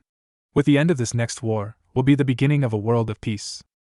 No, Naruto said, shaking his head, that will just bring more conflict, and further the cycle of hate, making way for revenge, he finished in a tired tone. Makarov nodded his head in agreement with the blonde. That is true and very wise of you, he said towards Naruto, who grinned at him. Tsunade scoffed playfully, and shook her head. Don't say that to him, his ego is already big enough. Naruto's grin died down as his shoulders slumped, and a cloud of depression appeared on his head. Everyone chuckled at that. What have changed are the circumstances. The masked man pulled out 2 pictures from his sleeve and held them for all to see. Orochimaru narrowed his eyes, as he knew who one of these people was. One was a picture of a bandaged man with an X-scar, guarded by Umbu. The other was of a blonde boy being carried by another masked assassin. This is a picture of a village elder of Konoha and leader of Root. His name is Danzo, and he has only one goal, the complete control and prosperity of Konoha. He placed one picture in front of the other, showing the boy. And this is his ticket to doing so. This boy is his secret weapon. The one he has been using over 4 years to bring absolute fear into the eyes of those who wish the village harm. Kakashi narrowed his eyes at that. I don't understand how Jiraiya-sama or Tsunade-sama don't know anything about Naruto, he said, with Tsunade frowning at that. She clenched her fist in anger, thinking about how she or Jiraiya didn't know what was happening. I'm sure it will be explained in the story, Mira pointed out, making her sigh in defeat and unclench her fist. She felt someone put a hand on her shoulder and looked over to see Naruto smiling at her. She smiled back at him, and they continued the story. And how does this boy do so, exactly? Kisame questioned, as his interest in where this was all going continued to rise. Simple, he is the jinchuriki of the Kyubi no Kitsune. The members who did not know this man were shocked at what he had said. He is using this boy as a weapon to strike fear into people. He is used assassination attempts, group destruction plans. He is even being used to bring control to his village. I had planned on adding myself into a little argument between the Uchiha and council, but this boy had stopped all plans of a revolution. Despite how he was acting, he was truly disappointed. He wanted that Itachi boy on his side in the future. Oh well. Wait, he wanted Itachi at his side? Tsunade questioned with narrowed eyes while Naruto and Kakashi nervously fidgeted in their seats knowing why Itachi had to do what he did. Is he someone strong? Natsu questioned as the battle maniac he was. Naruto grinned, forgetting about Tsunade for a second. Yep, he was an amazing shinobi and even a better person, he blurted out without realizing what he said while Kakashi gaped at his student forgetfulness. Kurama sighed inside Naruto. Tsunade, hearing that, immediately looked towards Naruto. Why are you speaking of him in such a respectful tone, Naruto? She questioned him while Naruto gulped, realizing he made a huge mistake. The guild was surprised by the current seriousness and potential argument that took place and listened closely. Naruto took a deep breath and remembered his promise to Itachi Bachan. It's not my place to tell you, but all I will say is that Itachi was not evil at all, he said in a final tone while Tsunade reluctantly let it go. So what does this mean exactly? Kaka's asked. Yes, so he has a personal toy, so what? Sasori scoffed. Each village has some control of a biju, so why do we need to be involved? Orochimaru wondered. I know that the Mizukage and Reikige's brother have control of their biju just fine, Kisame told the masked man. So is this truly a need for our talents? The problem is exactly that, the masked man assured. Now that the villages were in knowledge of how Konoha was using their jinchuriki, they had to begin planning on how to use their biju efficiently as well. This would mean that the container's life expectancy was running short, and our window was closing. The more danger they are in, the more the beasts will rage and kill the host. If even one biju were to run off, our real plan would be ruined. Every member took interest in what he had just said. Orochimaru stepped forth and asked what most of them were thinking. What is this real plan? The masked man brought his hand to his face and grabbed the cover. He brought the mask down and exposed his face. One side of his face was badly scarred, old injuries due to how much they had faded. The other half completely fine, like he had been sewn together with a perfectly good replica. But his most defining point was the Sharingan eyes he had staring at the members. It is the completion of the Moon Eye plan. What happened to his face? Gray grimace looking at the scarred face of Obito. Kakashi lowered his head while Naruto smiled sadly. He was crushed by a boulder when he was young, Naruto answered as he remembered seeing Obito's memories when he was fighting against him. Crushed? They gaped at that, wondering how the hell he had survived something like that. So those eyes are the Sharingan? Urza asked, looking at the menacing red eyes that stared down at them like it was looking at their soul. Some shivered from the looks. The shinobi nodded their heads in confirmation. Most of them were in wonder at what he had said. Most except Kisame, who was laughing at the inside joke. Kahahaha, it was you. That explains how the Kirigakure ninja got involved. You've been using that Mizukage to send puppets out to further the war plans. The others were looking between themselves to understand what was happening. But then the Uchiha made himself heard, and continued the explanation. We will cause a war between the 5 great nations, during which, to gain the upper hand, each village that joins will bring their biju to the front lines to win the war. When they do, we will have 8 of the 9 beasts in one location, exhausted and beaten.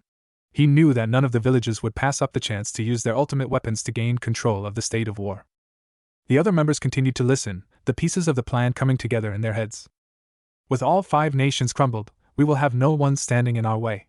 We will gather the jinchuriki and their 9 beasts, and use their power to give us infinite strength. Then I will pass a genjutsu on the moon that all the people will see. And they will be under our control. No fighting, no war. Only peace in this god-forsaken world. How is that supposed to be peace? Mira asked. It's not, Naruto agreed with the girl, it's just an illusion. But how will the tailed beast help achieve this? Urza asked in intrigue, wondering how the monstrously strong beast would be able to help them do that. They would be assembled and would become the 10 tails, and they would be able to plant the god tree and cast the illusion, Naruto answered as they all looked shocked at that. Makarov gawked at Naruto. There is a stronger one than Kurama? He asked in complete shock. He could feel the power of Kurama that was inside Naruto, and it was absolutely insane in his opinion, and to think there was something stronger than that was absolutely crazy. Yeah, Naruto grimaced. We fought against it for a while before we managed to defeat it. They were even further shocked by that, but before they could ask more questions, the shinobi decided to continue reading. Everyone was amazed that someone would come up with a plan to kill off hundreds of thousands of people to gain control. It was sick to even think that someone imagined that outcome. And they already knew their answer when the scarred man asked, "Well, will you join me?" Every member looked to each other, and then looked towards the three standing before them. The pierced, orange-haired man was ready for any task. The blue-haired woman was reluctant with the idea, but ready to follow through. And the scarred Uchiha only stood there, waiting for an answer. Every other member had a smile on their face, with ideas and plans of their own brewing in their head. This would leave them open to do what they always wanted. Money to waste and gather, bodies to make eternal art of, bloodline to keep immortal and strong, and battles to their heart's content. Ugh, these people are disgusting, Kana voiced out as everyone could not deny that after hearing what they would do. Yeah, Lucy said, agreeing with her drinking-addicted friend. When does this all happen? Kisame asked for the group. We used our influence and spies to have set up a single date and location for our final battle. The Valley of the End, on the 10th of October. That will be our judgment day. 10th of October, Kakashi muttered in shock. What? Levi asked what's wrong with that date. Kakashi shook his head. That date is my birthday. Naruto finished with a frown. It looks his birthday was once again during a war. The same as his during the 4th Ninja War. Nothing was said after that as they realized how awful it would feel for him. Hunter. In 1 week's time, that will be the day the nations will meet to fight. The 4th Great Ninja War will begin at the valley on that day. Danzo said at the front of War Meeting Council. Every able-bodied ninja, umbu, police corps, and mercenary of the Land of Fire was meeting together to strategize. Even the 2 remaining Sannin had arrived. Tsunade and Jiraiya had been asked by their old sensei to join in the fray once more. Tsunade narrowed her eyes dangerously at the image of Hiruzen as she just realized something. Why hasn't sensei informed me or Jiraiya about Naruto's situation? We could easily break him out. She sighed, deciding to let it go.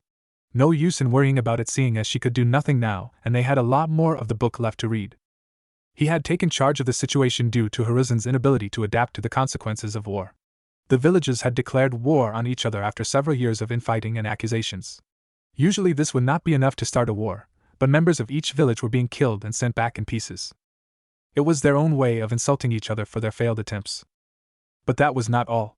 Each village had sent their jinchuriki to kill and fight, copying their tactic and solution to even the odds. Hiruzen was swamped with guilt that his village may have just started a war because they wanted power from a single child. And even now, they had planned on using Naruto to solve this war for them. Danzo addressed the people in front of him. We will emerge victorious from the fight. We will gain the recognition and control we have sought for so long. We will prove what it means to be ninjas of the leaf. The whole clearing cheered. Most had not known what war was like, expecting it to be one long battle. But the veterans of the Third War were prepared, ready to experience a second helping of hell. Dismissed. Danzo ordered and all ninja vanished, leaving only him and a crestfallen Hiruzen. The old ninja looked to his friend with a blank look. He had stood there for some time before choosing to break the silence. You aren't usually this upset. Even in the times when we were ready for war. The hawk addressed his oldest friend. What is wrong, Hiruzen? What is wrong? What is wrong, Danzo, is that we are purposefully starting a massive-scale war with the other villages. That we are willing to send off our men to die just so that we can continue to prosper. This is not what we should be aiming for. The wrinkled man yelled with his head in his hands. We have always been prepared for these circumstances. That is what it means to be a ninja. That we give our lives and beings to the village and our people. But we are using our people to fight our battles. We are using women and children.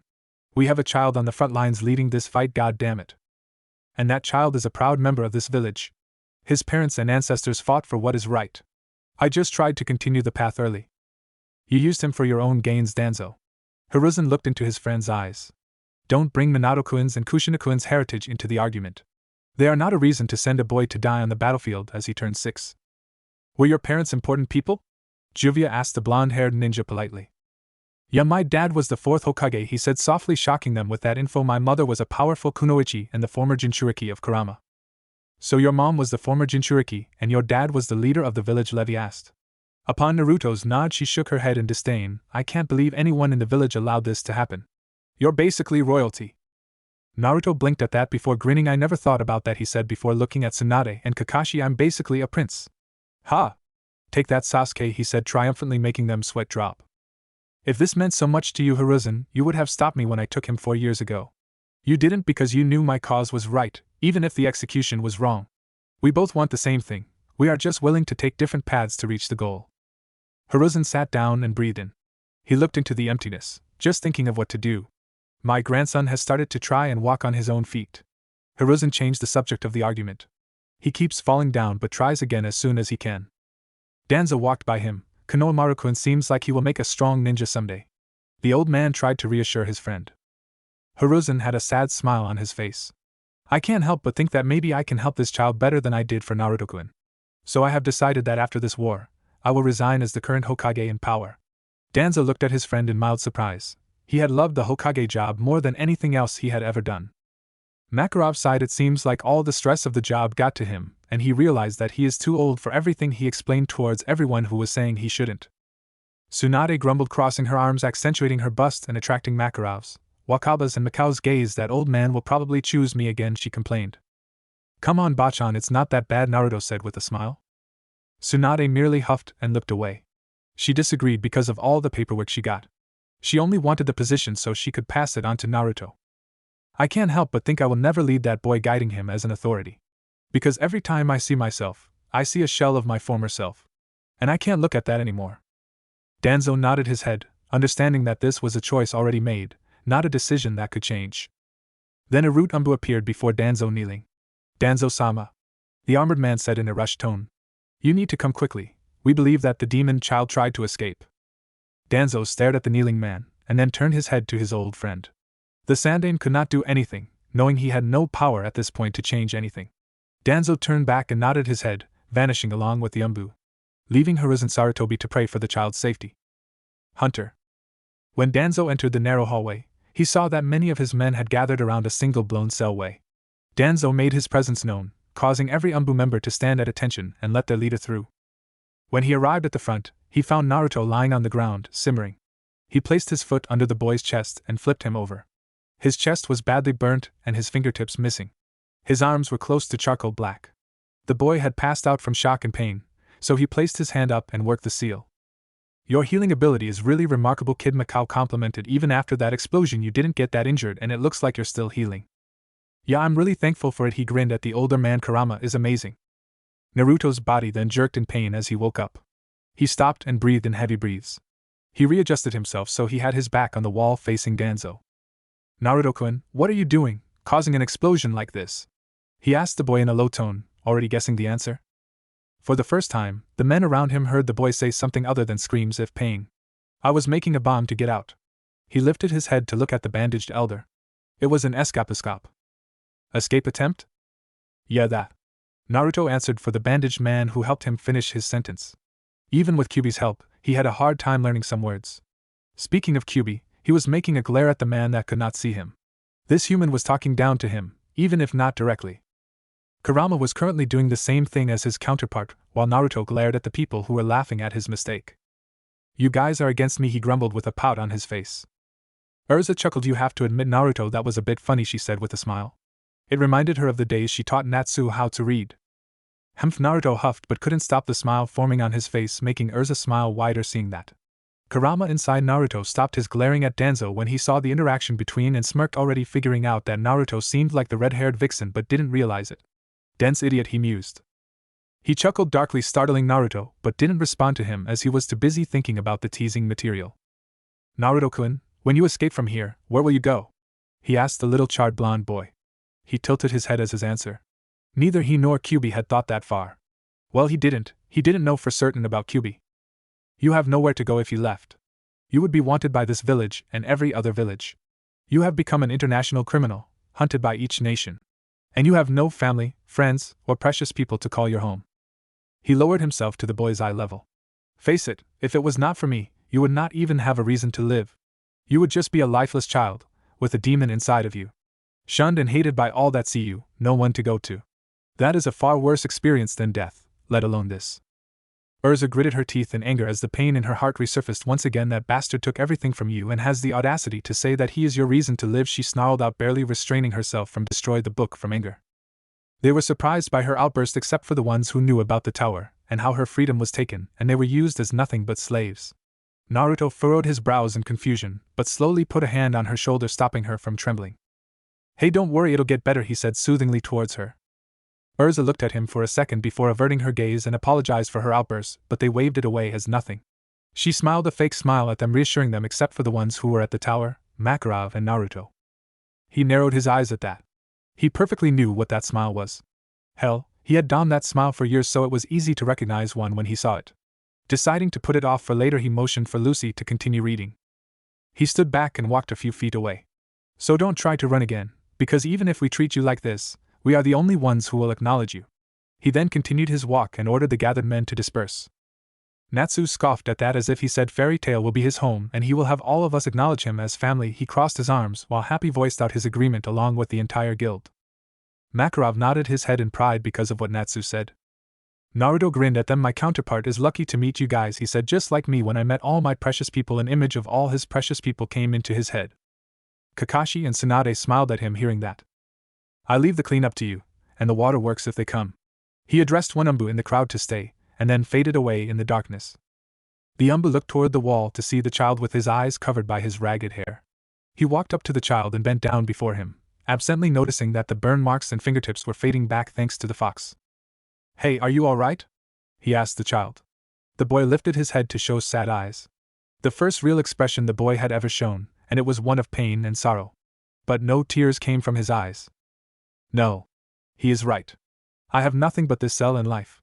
I didn't like everything he said. I feel mad and something else I don't know. The boy said in an upset voice. Who are you, mister? You don't hit me when you walked up.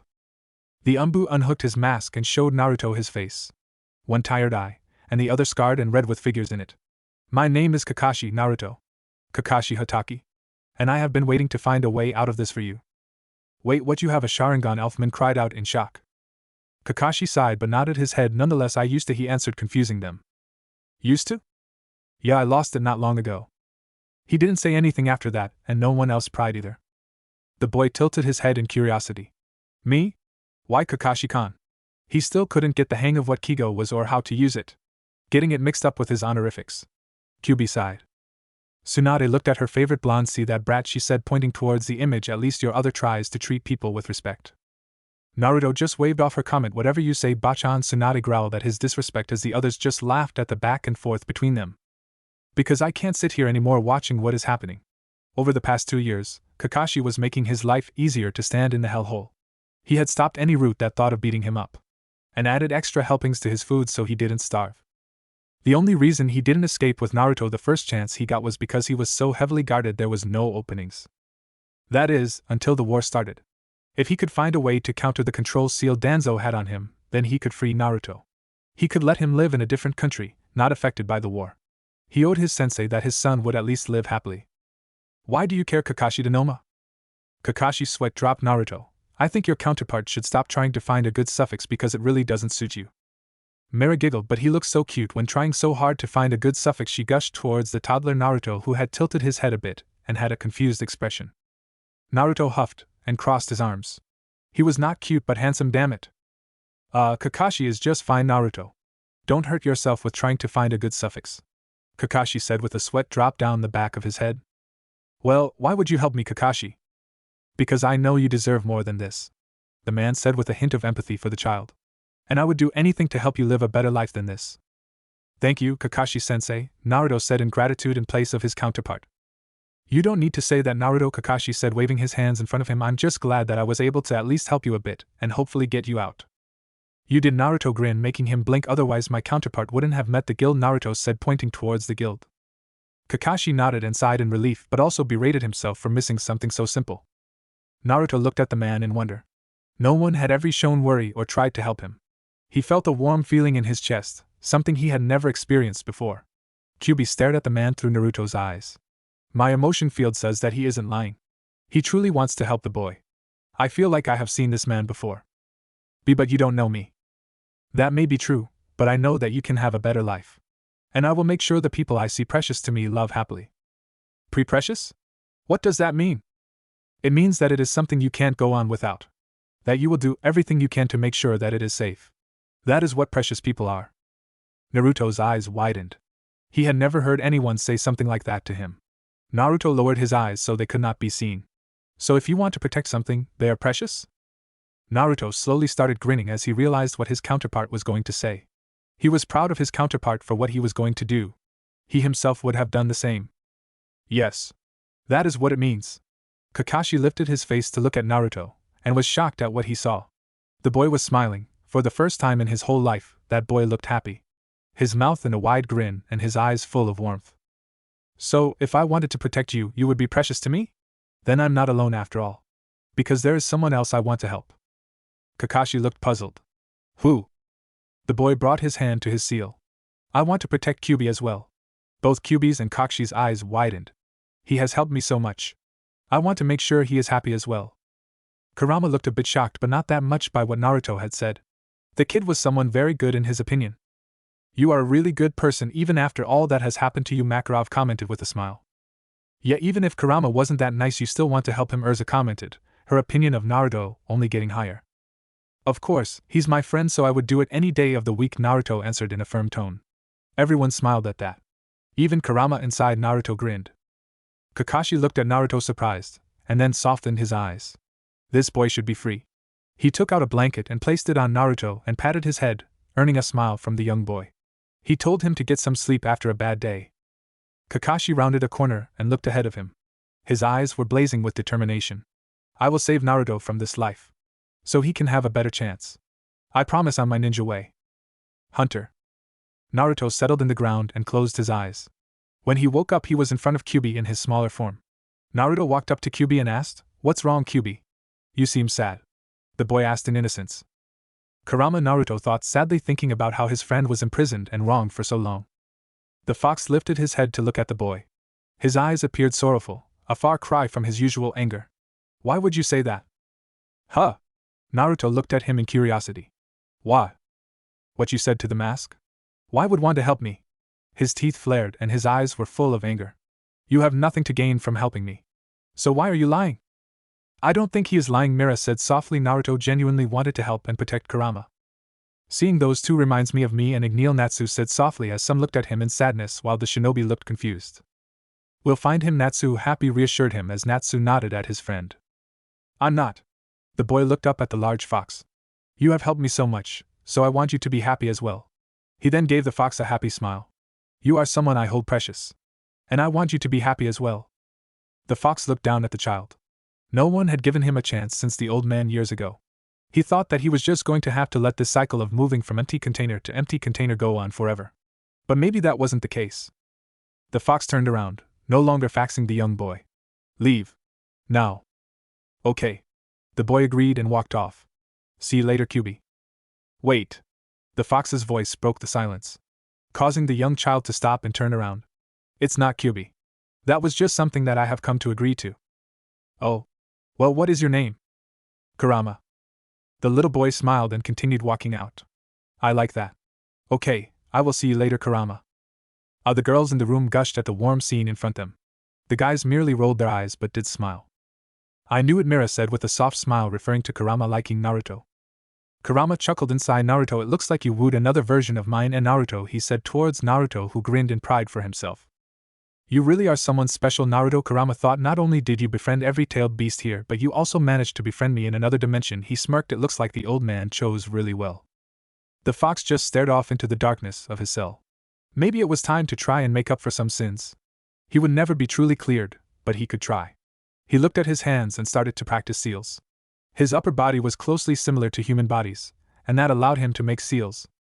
He had only seen it once, but he had already committed it to memory. Okay, I did not know he could, that Naruto said, but wasn't that surprised anymore as the last time.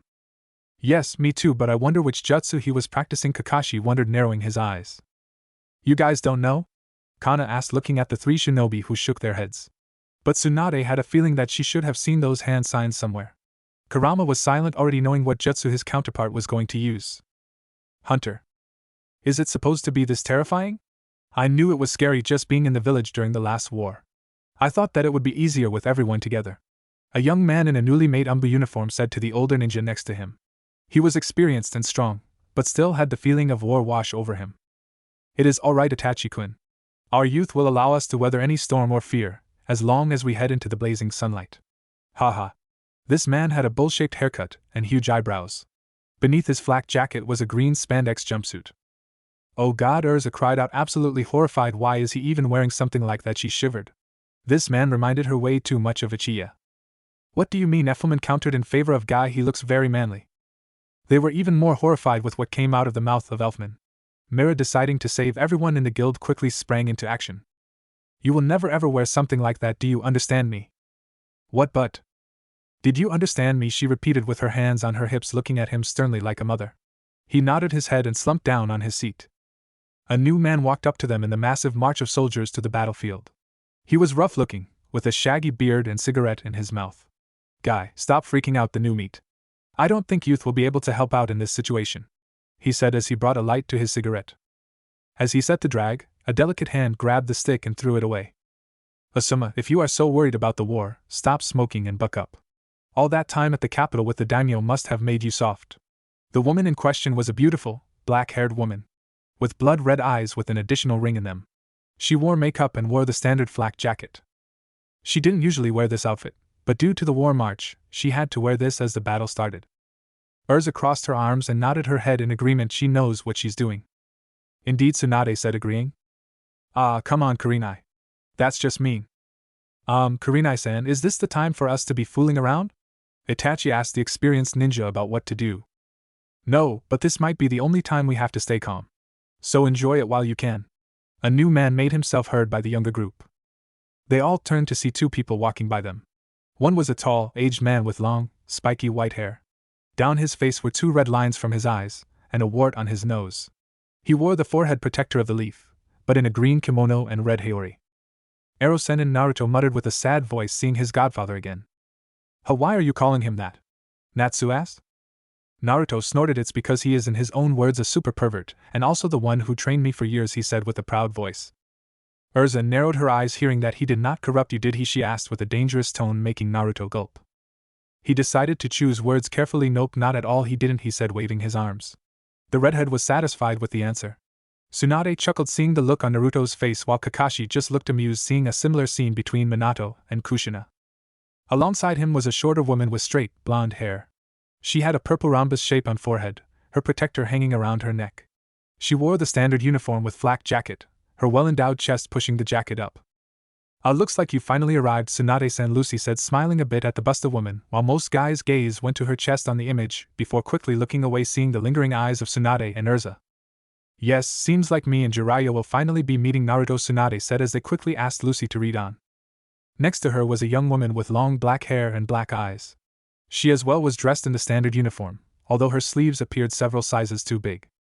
If we wanted to relax, we should camp and gamble. I feel like I could win a few rounds of poker as we speak. They all sweat dropped hearing her unusual answer, while Naruto snickered. Yeah, and even then, you'll just lose, Bachan. Shut up, not everyone has your insane luck. You're just jealous that I'm better at gambling than you. They continued bickering between each other as the rest just watched on. Does this happen often? Makarov whispered to Kakashi, who hung his head in shame. Unfortunately, it does. Once they didn't have any arguments anymore, they both crossed their arms and huffed before sitting down like children. Lucy decided to just ignore it and continue reading. Nah, Tsunade. If we played right now, all we could take from you would be your rations and weapons, the tall, white-haired man said, until he turned to look at her, taking many heavy breaths. Unless you want to play strip poker, which in case I'm all in. Oh no, said Mikao with a pitying look on his face. I feel bad for him because of the beating he will get now. His fellow friend Wakaba agreed with him. Yes, he should have not said that, even if it would have been worth it. They decided to just ignore the 2 idiots and go back to the story. The blonde women grabbed the man and proceeded to pummel him into a fine paste, causing several ninjas in the vicinity to step back for safety. The males winced and looked at Jiraiya in sympathy, while the females had a satisfied look on their faces. And that's what happens when you say dumb stuff like that, Tsunade said, proud of her counterpart. Urza hummed for a second before speaking. It's a good way to get the point across, she said, as if contemplating on doing the same thing. The guild paled at that and gulped in fear of their future. Please, Tsunade-sama, stop. You will kill Jiraiya-sama if you continued, the black-haired woman asked her master. Tsunade let the limp body hit the ground and walked off. She looked to her charge. Shizen, you have to stop being so lenient. Otherwise his kind will never learn. The young ninja group blanked at the carefree attitude the Sannin had while they marched to war. Before any of them could question the motive, Guy made a dramatic pose. Up ahead I see my eternal rival coasting through the crowd. I am sorry, my friends, but I am off. I will return so that we may enjoy more merry times of youth. And the spandex man ran through the crowd toward a gray-haired young man. The guild shivered a bit at the eccentric man, while the shinobi only looked amused. He's worse than Ichiya, Urza thought, shaking her head. The only one who was liking the man's behavior was Elfman but couldn't voice it because his of sister's stern look.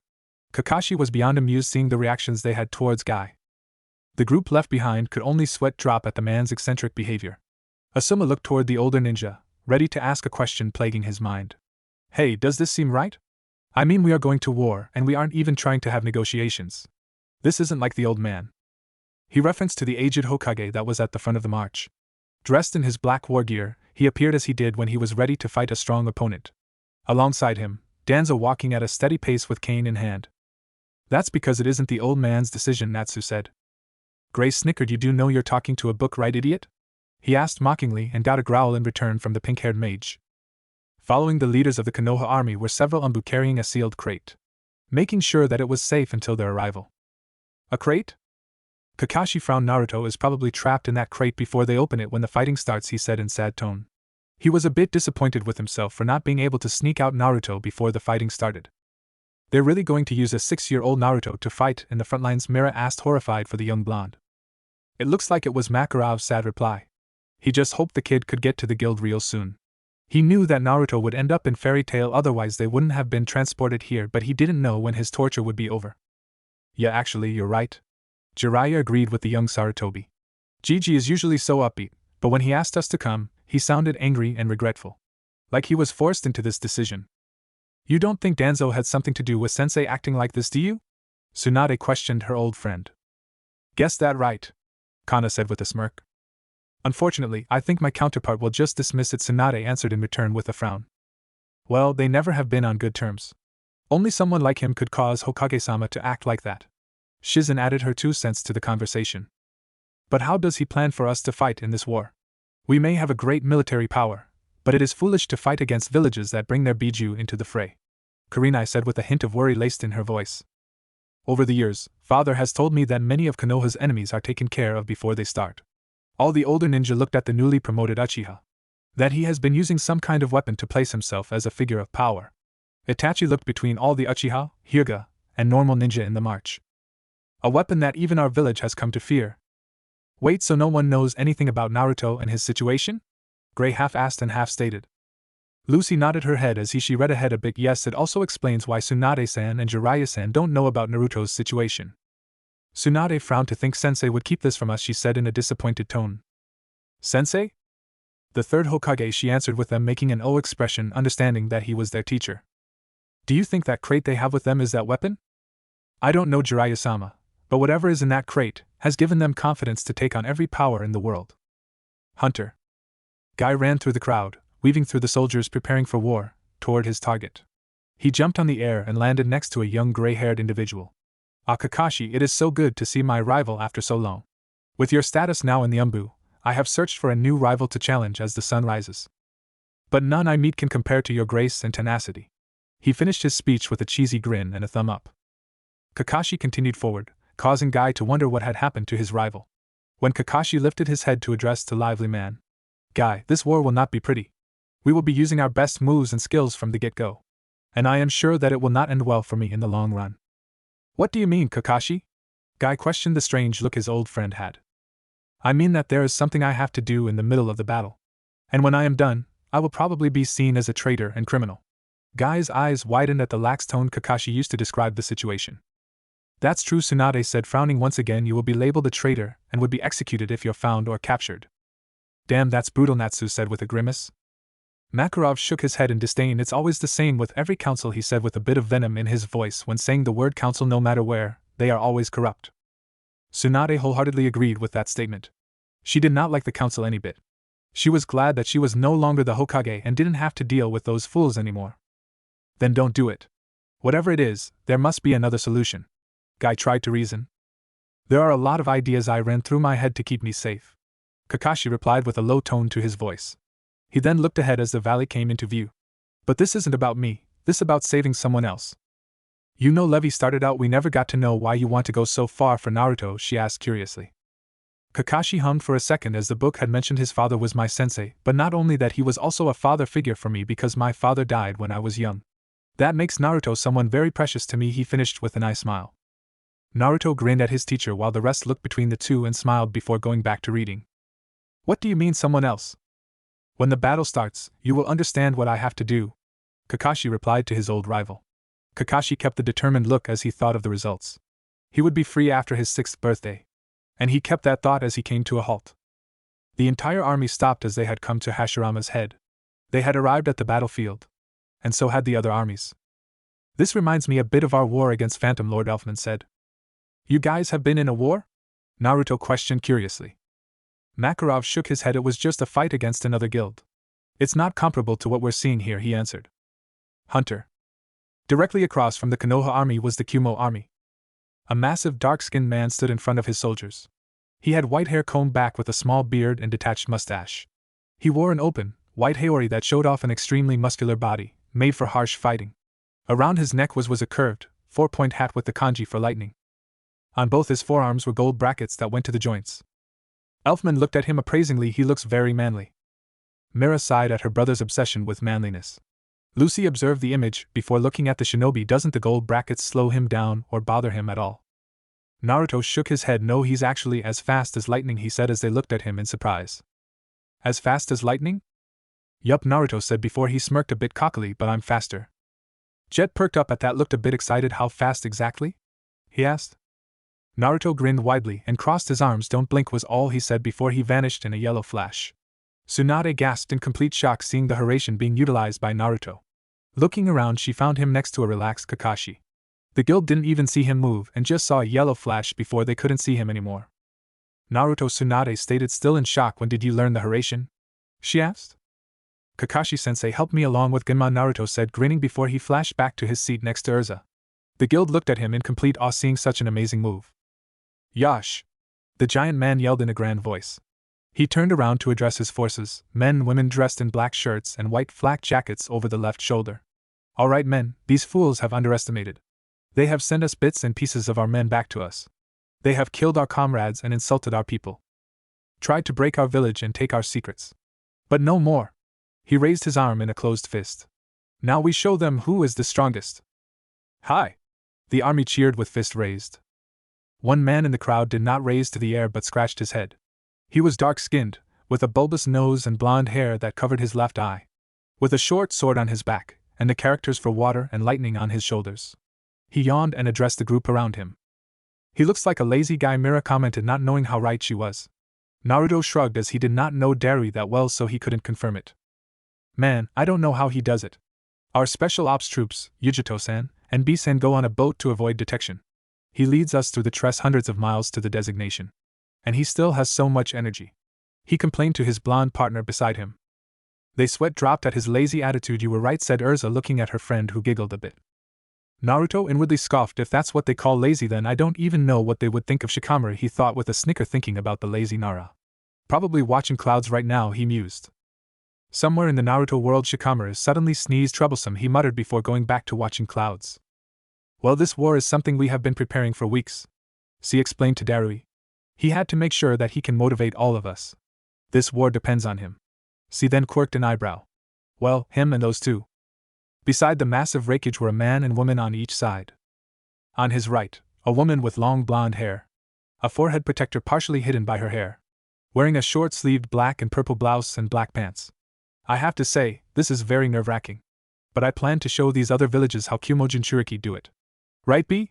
She said to the man opposite the wreckage. Said man was tall, muscular, and dark-skinned, like many of the other soldiers. He had the iron kanji tattooed on his right shoulder. A pair of bullhorns underneath his left eye, which was covered by sunglasses. Adorning his back were 7 sheathed blades. The man placed his hands in front of him in a lazy fashion. Yo bitches, stand by, I'm about to make ya flee. I'ma punch ya from the valley to the sea. If you think you can play me, you got a shitty ability. I'm the one, the only, motherfucking killer bee. The man ended his bad rap striking a pose. Egg Ray said, completely confused along with some other members. I like Anatsu said, grinning, while Naruto agreed with him as they delved into a conversation about rapping along with Happy. You know we should never let those four get together, Levi said towards everyone, who instantly nodded their heads. Agreed. Which led to the wreckage bitch slapping him across the forces. All the soldiers only sighed at the brother's attitude. Hunter. Between these two armies was the Kiri army. After traveling by the sea and through the neighboring countries, they had finally arrived at the sacred fighting land.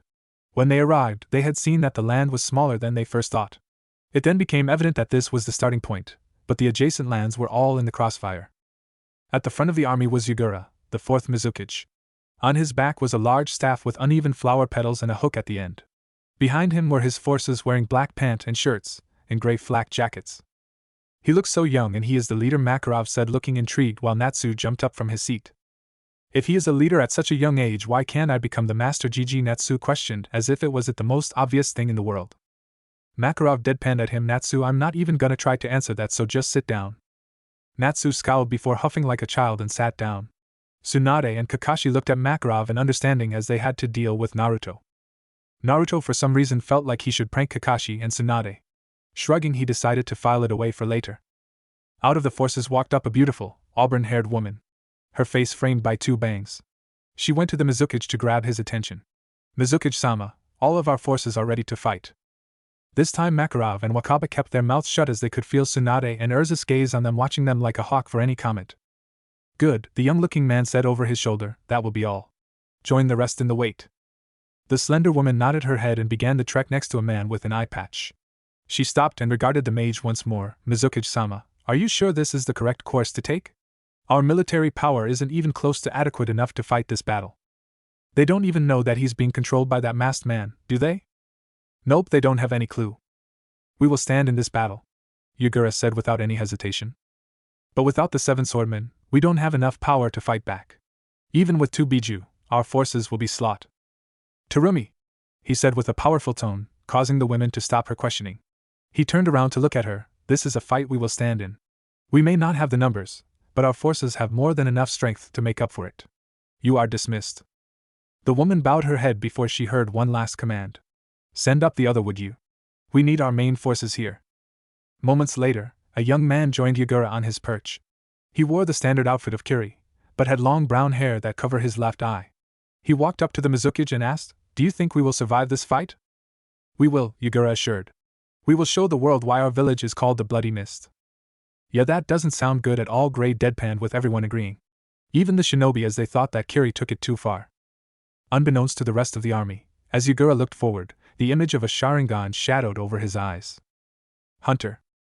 On the opposite side of the valley stood the IW army. The army stood in red suits and brown jackets. In front of the forces was a small man with a big red nose and a green and yellow jacket. He had his Kaga hat wrapped around his neck. He was currently hunched over in pain, clutching his aching back. Oh well. I knew we shouldn't have passed through Takigakure. I should have just flown my way here. Natsu snickered. It looks like you finally have a rival in height, GG, Natsu said, laughing, while some joined him and other just looked between Makarov and Inoki in amusement. A tick mark formed on Makarov's head as he slapped Natsu away. Disrespectful brats, he complained, sitting down glaring at everyone who was laughing at him. Ah, come on, old man. A large man with a beard told the short elder. If you had flown, everyone else would get jealous. We had to stay together in the walk. Oh, shut up, Katsuchi. Just help me with my back. The old man complained to his son. The man grabbed the old man by the head and legs and pulled, earning a painful scream from the Tsuchikage and a pop from his spine. Makarov winced at that. Elfman's eyes gained a wicked gleam as he stood up, gaining everyone's attention. He went towards his master, who was looking at him confusingly. Let me do the same for you, master, he said with a grin, while Makarov's eyes widened in terror hearing that. He jumped and ran away screaming as Elman chased him. No, get away from me. Master, just let Met help you with your back problems. I don't need your crazy help with my back problems. Everyone else just sweat dropped seeing the comical chase happen between the two before Mira finally got her brother under control and Makarov as far away from Elman as possible, glancing at him every now and then to see if he would try to do something. Ah. Not like that, he said as he felt his back in place again. He readjusted himself and started to float, to talk to the tall man better. Is everyone prepared? More or less. They're ready to show what they got. Inoki smirked at what his lieutenant had said. He remembered what his master always told him. The spoils of war went to the winners, and if he was right, they were about to be loaded. Katsuchi regained the old man's attention. Gramps, they are ready, by the way. Inoki looked behind him at the new arrivals. One was an older-looking man with red hair with a mustache and beard. He wore a large headpiece with a black armor piece that ran across his. The other was a tower of a man, dressed from head to toe in red armor with a straw hat. He had a strong but uninterested look on his face as he stared out into the upcoming war zone. Rashi-han, I'm so glad that both of you could come. We will need you. Whatever, old man, Rashi said with slight disdain, Just make sure you leave us alone when this is over. Beside him, Han only made an affirmative grunt. I honestly don't blame him at all for his behavior, Gijil said with a shrug. Yeah, they're just being used, Kana said, agreeing with the new member. They probably don't even view them as humans. She shook her head in disappointment. I met one of them only once, so I can't speak for them, but I would still help the village I was born because it's my home, Naruto said in a rare serious tone. Hunter. The little boy whimpered. He was hunched over, clutching his head as the voice kept whispering to him. Mother, please, make it stop. The little boy had red hair and black shadows around his eyes. On his head was the character for love. Gaara, muttered Naruto, sadly seeing his friend being tortured by Shikaku. The poor child, Mira said with a frown as they all looked on in sadness seeing the child suffer. In front of him stood a man who looked like an older version of the boy. He was dressed in a black ninja outfit under a white Hiori with green highlights and a hat. Behind him, a man who had his head wrapped and half his face under a sheet appeared. Kazekage-sama, we have the gold dust ready if anything goes wrong, he said as he looked aside at the troubled boy. Chio-sama also has the sealing process prepared if we decided to capture any others like him. He nodded his head. This was the chance to reclaim Tsunade's former glory. He turned to his son, Gaara. The boy lifted his head to show eyes that showed a tortured, crazy soul. Son? Urza seethed, glaring at the image along with Naruto and the rest. He doesn't deserve to be a father, Elfman said harshly, and no one argued against that. Those men are here to kill you. The boy then started to pull himself in, trying to make himself smaller. All those men have come to kill you, and we won't stop them. He looked down at his son. What will you do? Naruto gritted his teeth in anger, glaring at Gaara's father. If it wasn't for this guy, Gaara wouldn't have suffered, he seethed through gritted teeth. To encourage your child to do stuff like this instead of raising him as a normal human being, Makarov said, frowning at the fourth Kazekage. These fathers don't seem to care much for their children. His voice was full of disappointment. Urza was glaring at the image. She hadn't met her father, and to see someone else's father do something like this to her child was absolutely sickening for her. She hoped her father wasn't like this and hadn't just abandoned her in the tower. Gaara stopped shaking, letting his hands fall from his hair. He lifted his head to show eyes that were not human. They had turned black, with a 4-point star and 4 dots around it. He laughed as sand started to form claws around his arms. Ka-sama. Ka-sama. Hunter. The valley was covered with ninja on the edges, ready to fight at the call. Danzo stepped forward. We started this, we may as well finish. He motioned for the Anbu to bring the sealed casket. What is that thing? Jiraiya asked, no one in particular. Just stating a thought in his head. Jiraiya-sama will definitely not like what he will see, Kakashi said with a hint of nervousness in his voice. He was anxious to see what will happen to his counter with Naruto's situation. Tsunade grimaced, thinking about Jiraiya's reaction. Yeah, he will not like seeing his godson like that, she revealed, shocking the guild, and even Naruto was shocked that. Sannin was my godfather, Naruto muttered in shock, completely caught off guard. You didn't know? Urza asked softly. He shook his head sadly, no. Everyone looked on in sadness hearing that while Kakashi put a hand on his shoulder in support. Naruto smiled at his teacher's support. Hand signs went through fast as the covering fizzled away. The guards grabbed the sides of the package and pushed forward. From there, a tired and weak blonde boy slid out. The ninjas around them all had surprised looks on their faces. If they were suspecting something from the basket, it wasn't a boy that was having trouble standing up. What the hell? Why is a kid here? Hey, haven't we seen him before? Kakashi, is this what you were talking about? Jiraiya looked in horror at the sight. Minato? At second glance, he saw him better. And then Naruto? Sensei, what the hell is this? Tsunade asked her former teacher, who could only mash his teeth so hard he started to bleed. Sensei. Now Danzo brought up his hands. It begins. The little boy's body jerked as red bubbles grew all over him. And as soon as he was covered, his skin started to peel off. Now it will end. Finally, in front of them was not the boy, but a black, 9-tailed pharaoh monster. Tsunade scowled. Now it's going to be very difficult to get Naruto out of there, she voiced the problem. Kakashi frowned at that as Naruto's transformation made it even more difficult for his counter to get him out of there. Hwaa. The little QB sprinted forward, leaving a crater and dust in its place. It jumped into the valley and ran on all fours. Charge! All 5 forces jumped into the clearing. The Nibi and Hachibi coming into existence, taking a large portion of the clearing for themselves. Jutsu and weapons were thrown from each direction. Fires and blasts going off into echoes. The previous silence was dead. Hunter. From a high point, several men watched the battle that had been raging on for 12 hours. The valley was no more, just another destroyed patch of land. They were silent but were wide-eyed seeing the destruction that took place at the moment. All the techniques thrown around like it was nothing and all the dead bodies. Naruto grimaced as flashes of the Fourth Great War came into his mind, making him think about all the lives that were lost, and Niji. He sighed as he willed that thought away and focused back to the story. Right from the start, the heavy hitters were throwing out their best moves. Inoki used his dust release to fight against the freed-tail beast, damaging the hulking monster like they were nothing. But as he was distracted, he didn't see the bubble technique that hit him hard. He was still flying, but he had to keep taking breaks to catch his breath. I was using his lightning release armor to destroy any defense he came upon. He defeated every ninja in his way, until he hit a snag. A woman he identified as Tsunade of Konoha had stopped his charge. They had planned to just cross fists and move along. That was 4 hours ago, and they were still at it strong. Alright, let's go Bachan, kick his ass. Naruto supported Tsunade along with Natsu, both of them shouting loudly. They still don't understand that they're talking to a book-grade deadpan while the others chuckled at them. Urza chuckled seeing the two hyperactive friends cheering loudly. I think it's a bit cute of them, Mira said with a smile. Gray just scoffed at that along with Gajeel. But every side was experiencing casualties from the Jinchuriki and Biju. Almost instantly, the monsters and their containers had met to fight in the field. The Kyuubi rushing around the Hachibi, dodging its attacks due to its smaller frame. So each of the Jinchuriki entered their second stage. The fight being determined by will and ability. Except for Gaara and the Ichibi, they had just kept their full release form and shot off wind bullets in every direction. After some time, every ninja was coming to their end. More than half of the fighting forces were dead now. The only ones who were still fighting were the best of the best. Everyone else either passed out or died. Everyone except the shinobi cringed seeing all the dead bodies lying around while the fighting continued. So many people have died already and Akatsuki still hasn't made their move. Urza reminded everyone that had forgotten about the organization. Yeah, I hope it doesn't get worse, Naruto said.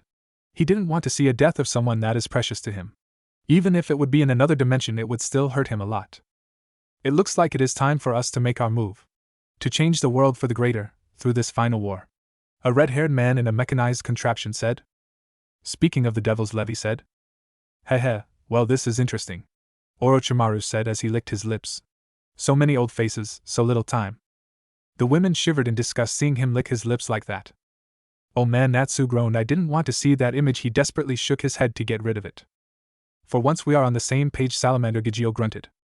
I know what you mean. Nay, Toby, have you been manipulating the Mizukage through all this?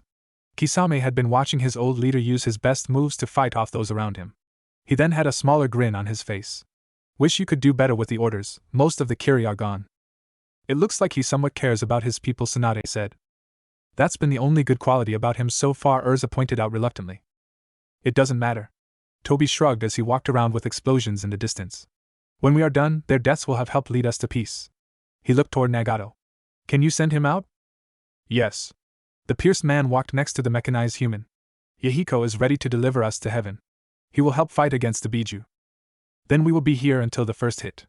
The walking corpse left the mountains and ran to the former valley. Toby gathered all the Akatsuki around him, then sucked them into his alternate dimension, keeping them together until he appeared at the field again. He looked over at the remaining member. Are you coming? He questioned the blue-haired woman. No, she said with no room for argument. I will stay with Nagato as he uses his power to attack. Without the use of multiple bodies, he could use more chakra for Yahiko's attacks. But that didn't mean that the attacks didn't have as much strain on her friend's body. The masked man nodded before swirling around his eye and disappearing from sight. Hunter. Raikiri. Kakashi yelled as he thrust his lightning-covered hand through his opponent's chest. The Tsunade fell to the ground as he retracted his hand. After he did, he noticed that most of his vision had started to blur. He had been fighting for too long now. The Sharingan must be quite taxing to use, Urza pointed out, looking towards the silver-haired ninja for confirmation. Yes, that is one of the downsides for having a transplanted Sharingan. Since the fight started, he had kept close to the Kyuubi-influenced boy, making sure that the kid was still alive through the fight. In doing so, he had put his body through too much to keep close to the monster fights. His body had been run ragged, blood dripping from his eyes and arms. His legs feeling like jelly under his weight. But he had to make sure that he could still fight, and get Naruto to safety when he had the chance. Luckily for him, he had joined with some of the best in Konoha to watch each other's backs. These last few hours were a lot easier knowing you had an Uchiha, Sannin, and someone like Guy to help you along. Along the way, he had to answer a lot of questions. Kakashi, I need some answers now, the old ninja said to the young man as he smashed a Kumonin with his lashing hair. Okay, that was a cool technique, Natsu gushed, watching Jiraiya do his move. Shut up, idiot, so we can read further, Gray barked at him in annoyance. Why you? Stop it, both of you, came the voice of Urza as they paled and instantly obeyed. Kakashi slashed an upcoming charger with his blade, killing the man. Danzo took the jinchuriki of the Kyuubi and made him into a weapon. He has kept Naruto in a cell for several years and used him for his needs. Asuma held off an attacker with his chakra blades. How the hell don't we all know about this? He blew everyone back with his dust cloud technique. Everyone was sworn to secrecy to not tell anyone the secret. Even Sandaime-sama could not do anything against it. So Gigi isn't to blame, thank God. Why hasn't he stopped this? He has been overruled by the council on this decision. He has fought for his freedom for years but can't do anything about it. Kurenai put several ninja in a genjutsu that held them at bay. But why do you know about this? Why did you willingly join the route? I was asked by the Sandaime to check on the condition of Naruto. Everyone listening beside Kakashi looked between the old man swatting people away with a giant staff and the demon boy crushing people in his way toward the IWA jinchuriki in armor. Repositioning themselves into a tight group, they all started taking heavy, deep breaths. So over the years, I have been watching over Naruto.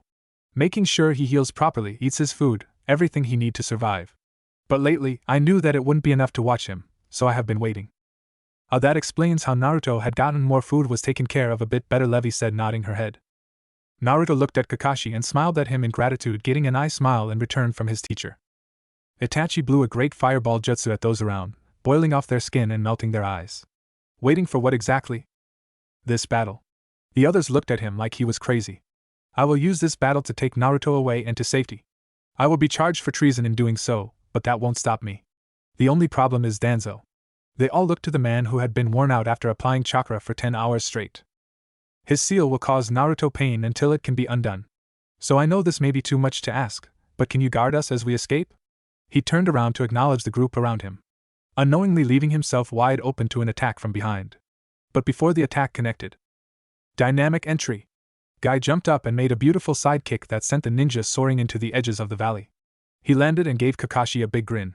I had worried that you had lost your way, my friend. But risking your life for the safety of a child, that is the rival I have strived to defeat. I will lend you my strength. The others nodded, agreeing with Guy's over-exuberant words. Now all they needed to do was survive. As the last of the small fry fell, the others took in as many breaths as possible before the big fish. Now they needed to fight off the Biju, Jounin, and Kages that were left. As they paused, they saw something floating in the air. After some time, everyone else stopped their battles. That Tsuchikage had stopped his dust style before hitting Hiruzen.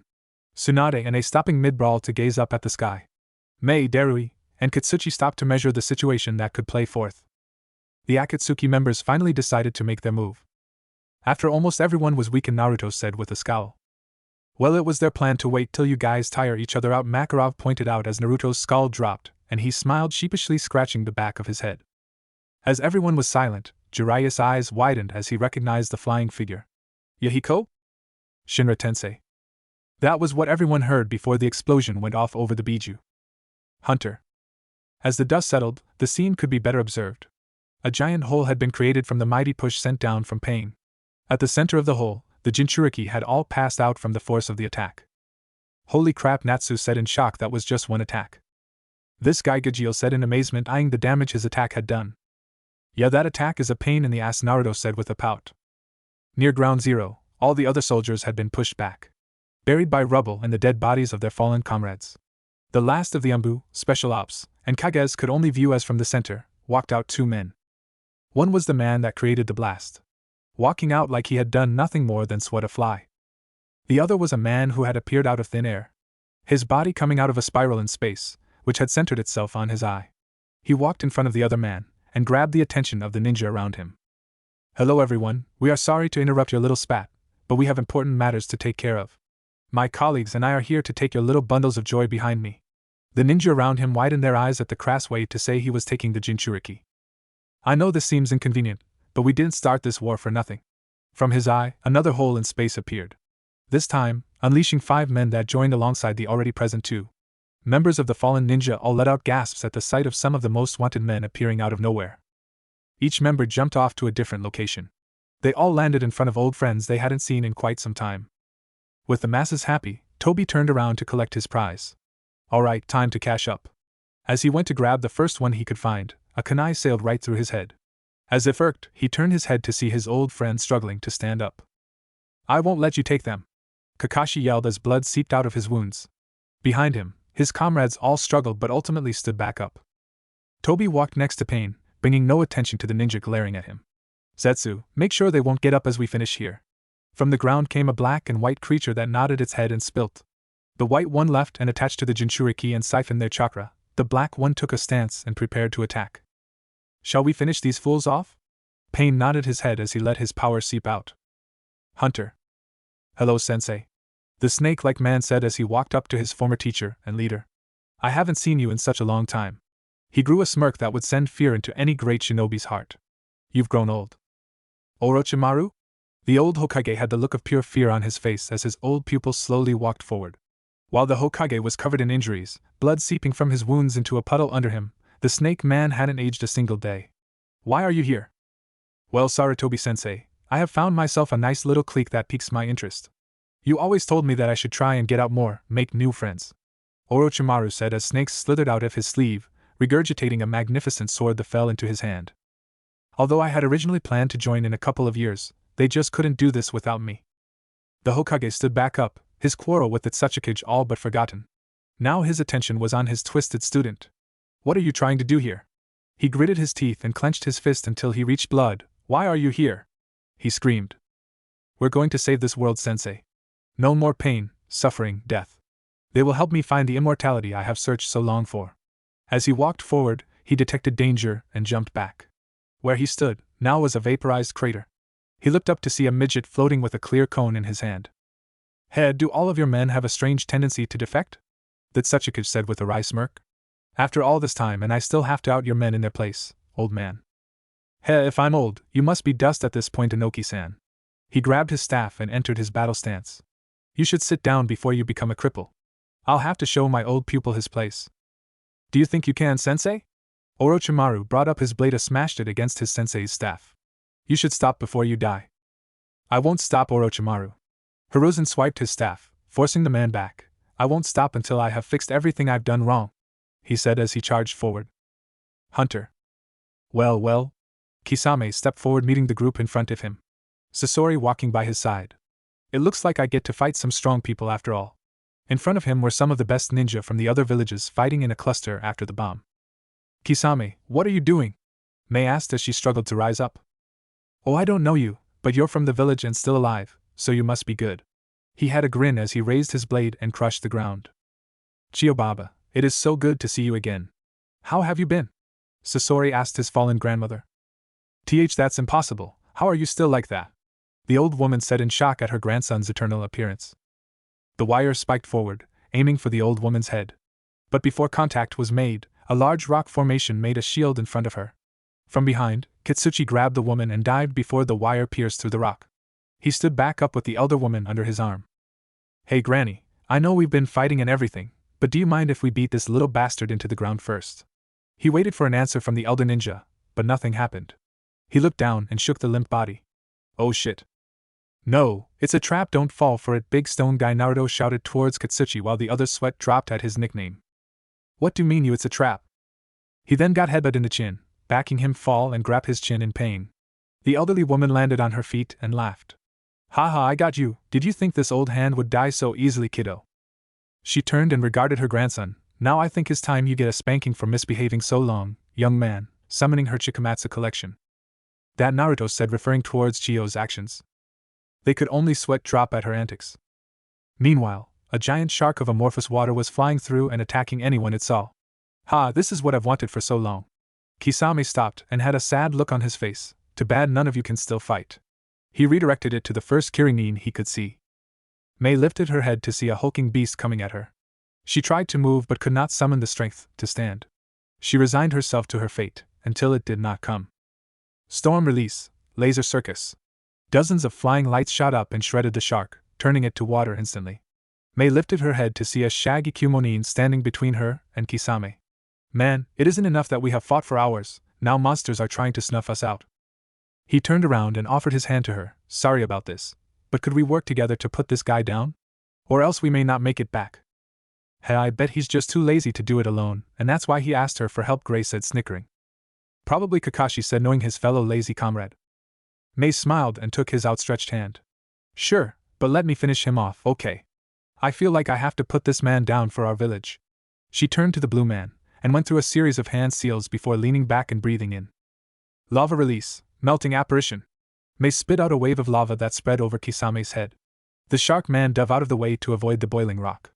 The lava dissolved into the ground and caused smoke to raise into the air.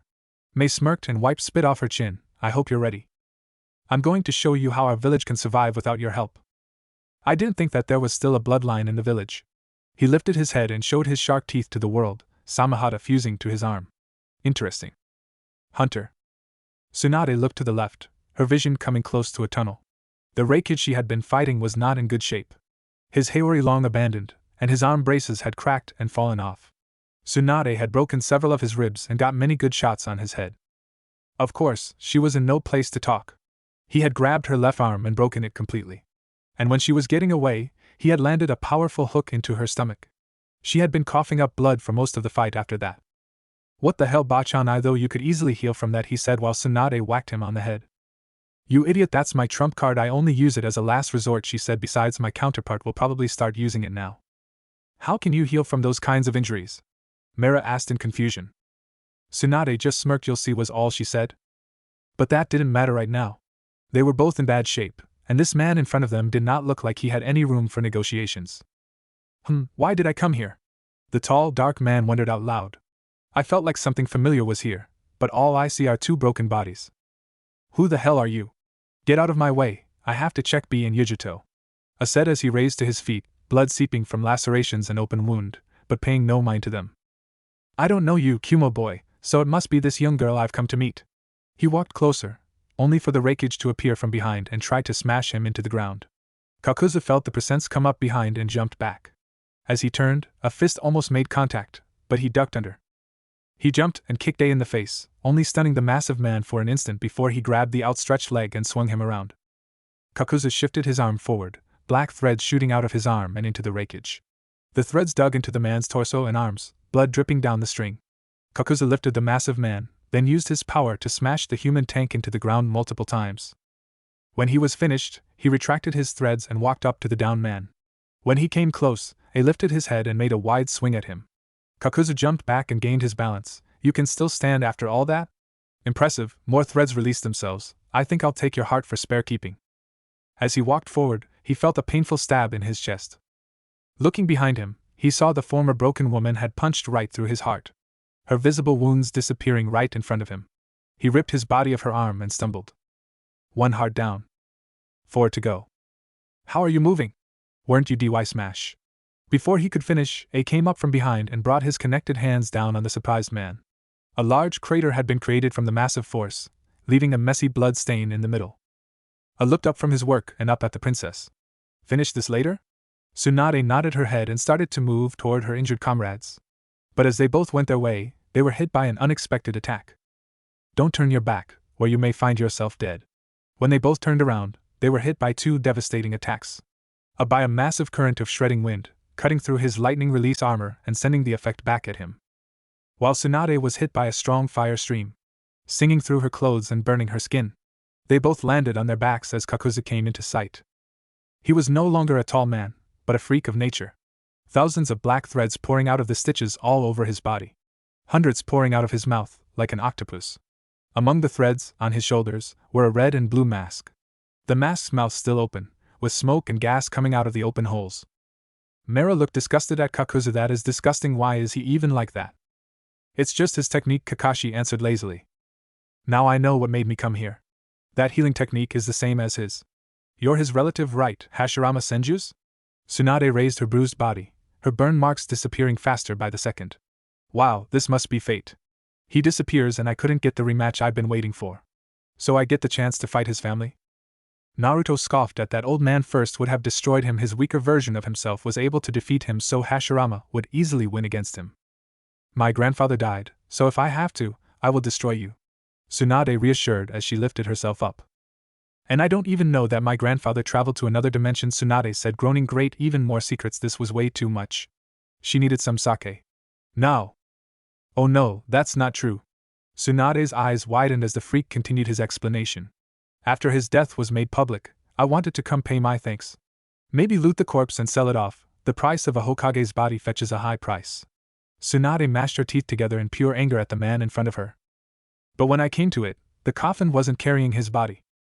What? Tsunade's eyes widened at him. Oh, the coffin was full, but with a different body. Those that didn't know the man personally probably wouldn't realize the difference. But I could tell that, just from our fight, that it was a fake. Kakuzu made a wide grin with the thread still in his mouth. You've all been lied to. From behind, A tackled the monster and threw him away. Kakuzu slid a look at his opponents. Tsunade and A were standing side by side, ready to fight. Whatever the reason may be, that will not stop me. I will take you down, you monster. Heh, and so it begins. Hunter.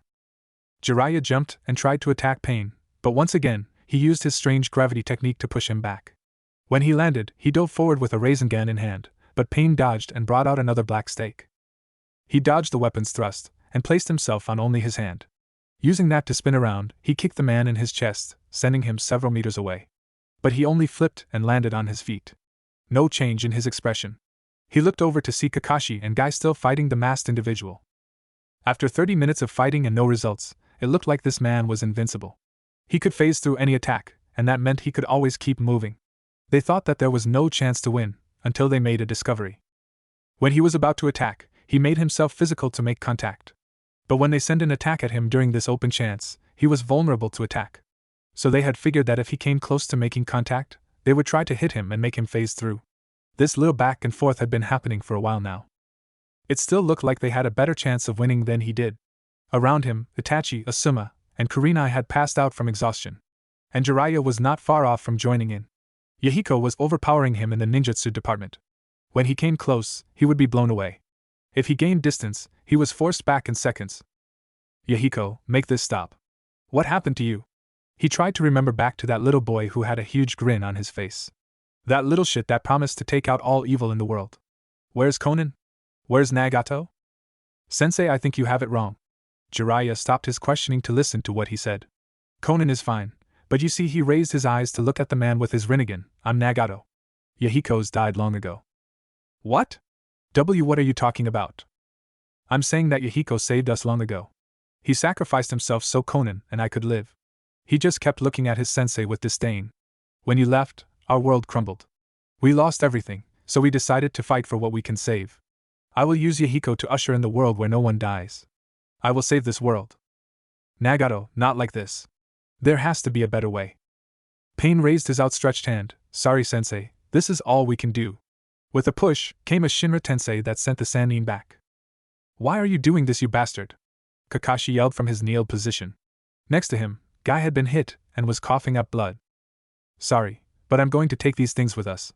He referred to the weakening jinchuriki behind him. Why do you want them? Kakashi tried to ask. I need them to save the world.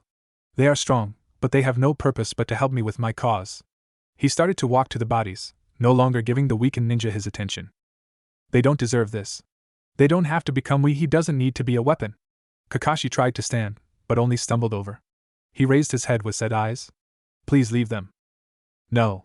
Toby stopped and turned his head. I will use them to save everyone. Themselves, you, Rin. He came to the closest body, a small blonde boy with whiskers. Sorry, Kakashi, this world will end now. Damn it. Kakashi berated himself for not being able to stop Obito from getting Naruto. This is not good, Mira said with a worried tone. Urza frowned. Naruto is currently left unprotected and unconscious, so he can't even fight back. I'm sure someone will do something, Makarov assured them, although he himself was a bit anxious to see what was going to happen. Hunter. In an empty space, the fallen ninja disappeared. The crumbled rock and dead bodies, all but vanished from sight. The assembled injured, the cowering Umbu, and the battling heroes were no longer there. But something else did appear. In the open space were 8 massive, multi-tailed beasts. All assembled around in a rough circle. And all of them looking at each other, a tanuki, cat, turtle, ape, horse, slug, ox, and fox gathered together. They had been chatting for the whole fight. Whoa! They're all so big.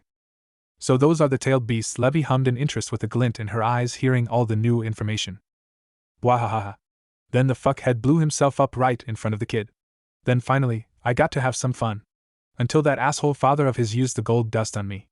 Always ruining the fun. Shikaka told his siblings after such a long time. Okay, so he seems to be a battle maniac, Makarov said, smiling a bit. Naruto chuckled. You have no idea how right you are, Gigi, he said while Kurama scoffed inside Naruto seeing the tanuki. God, Shikaku, control yourself, Matatabi said while she licked her paw. We don't see each other for decades and the first thing you tell us is your adventures of slowly falling into madness.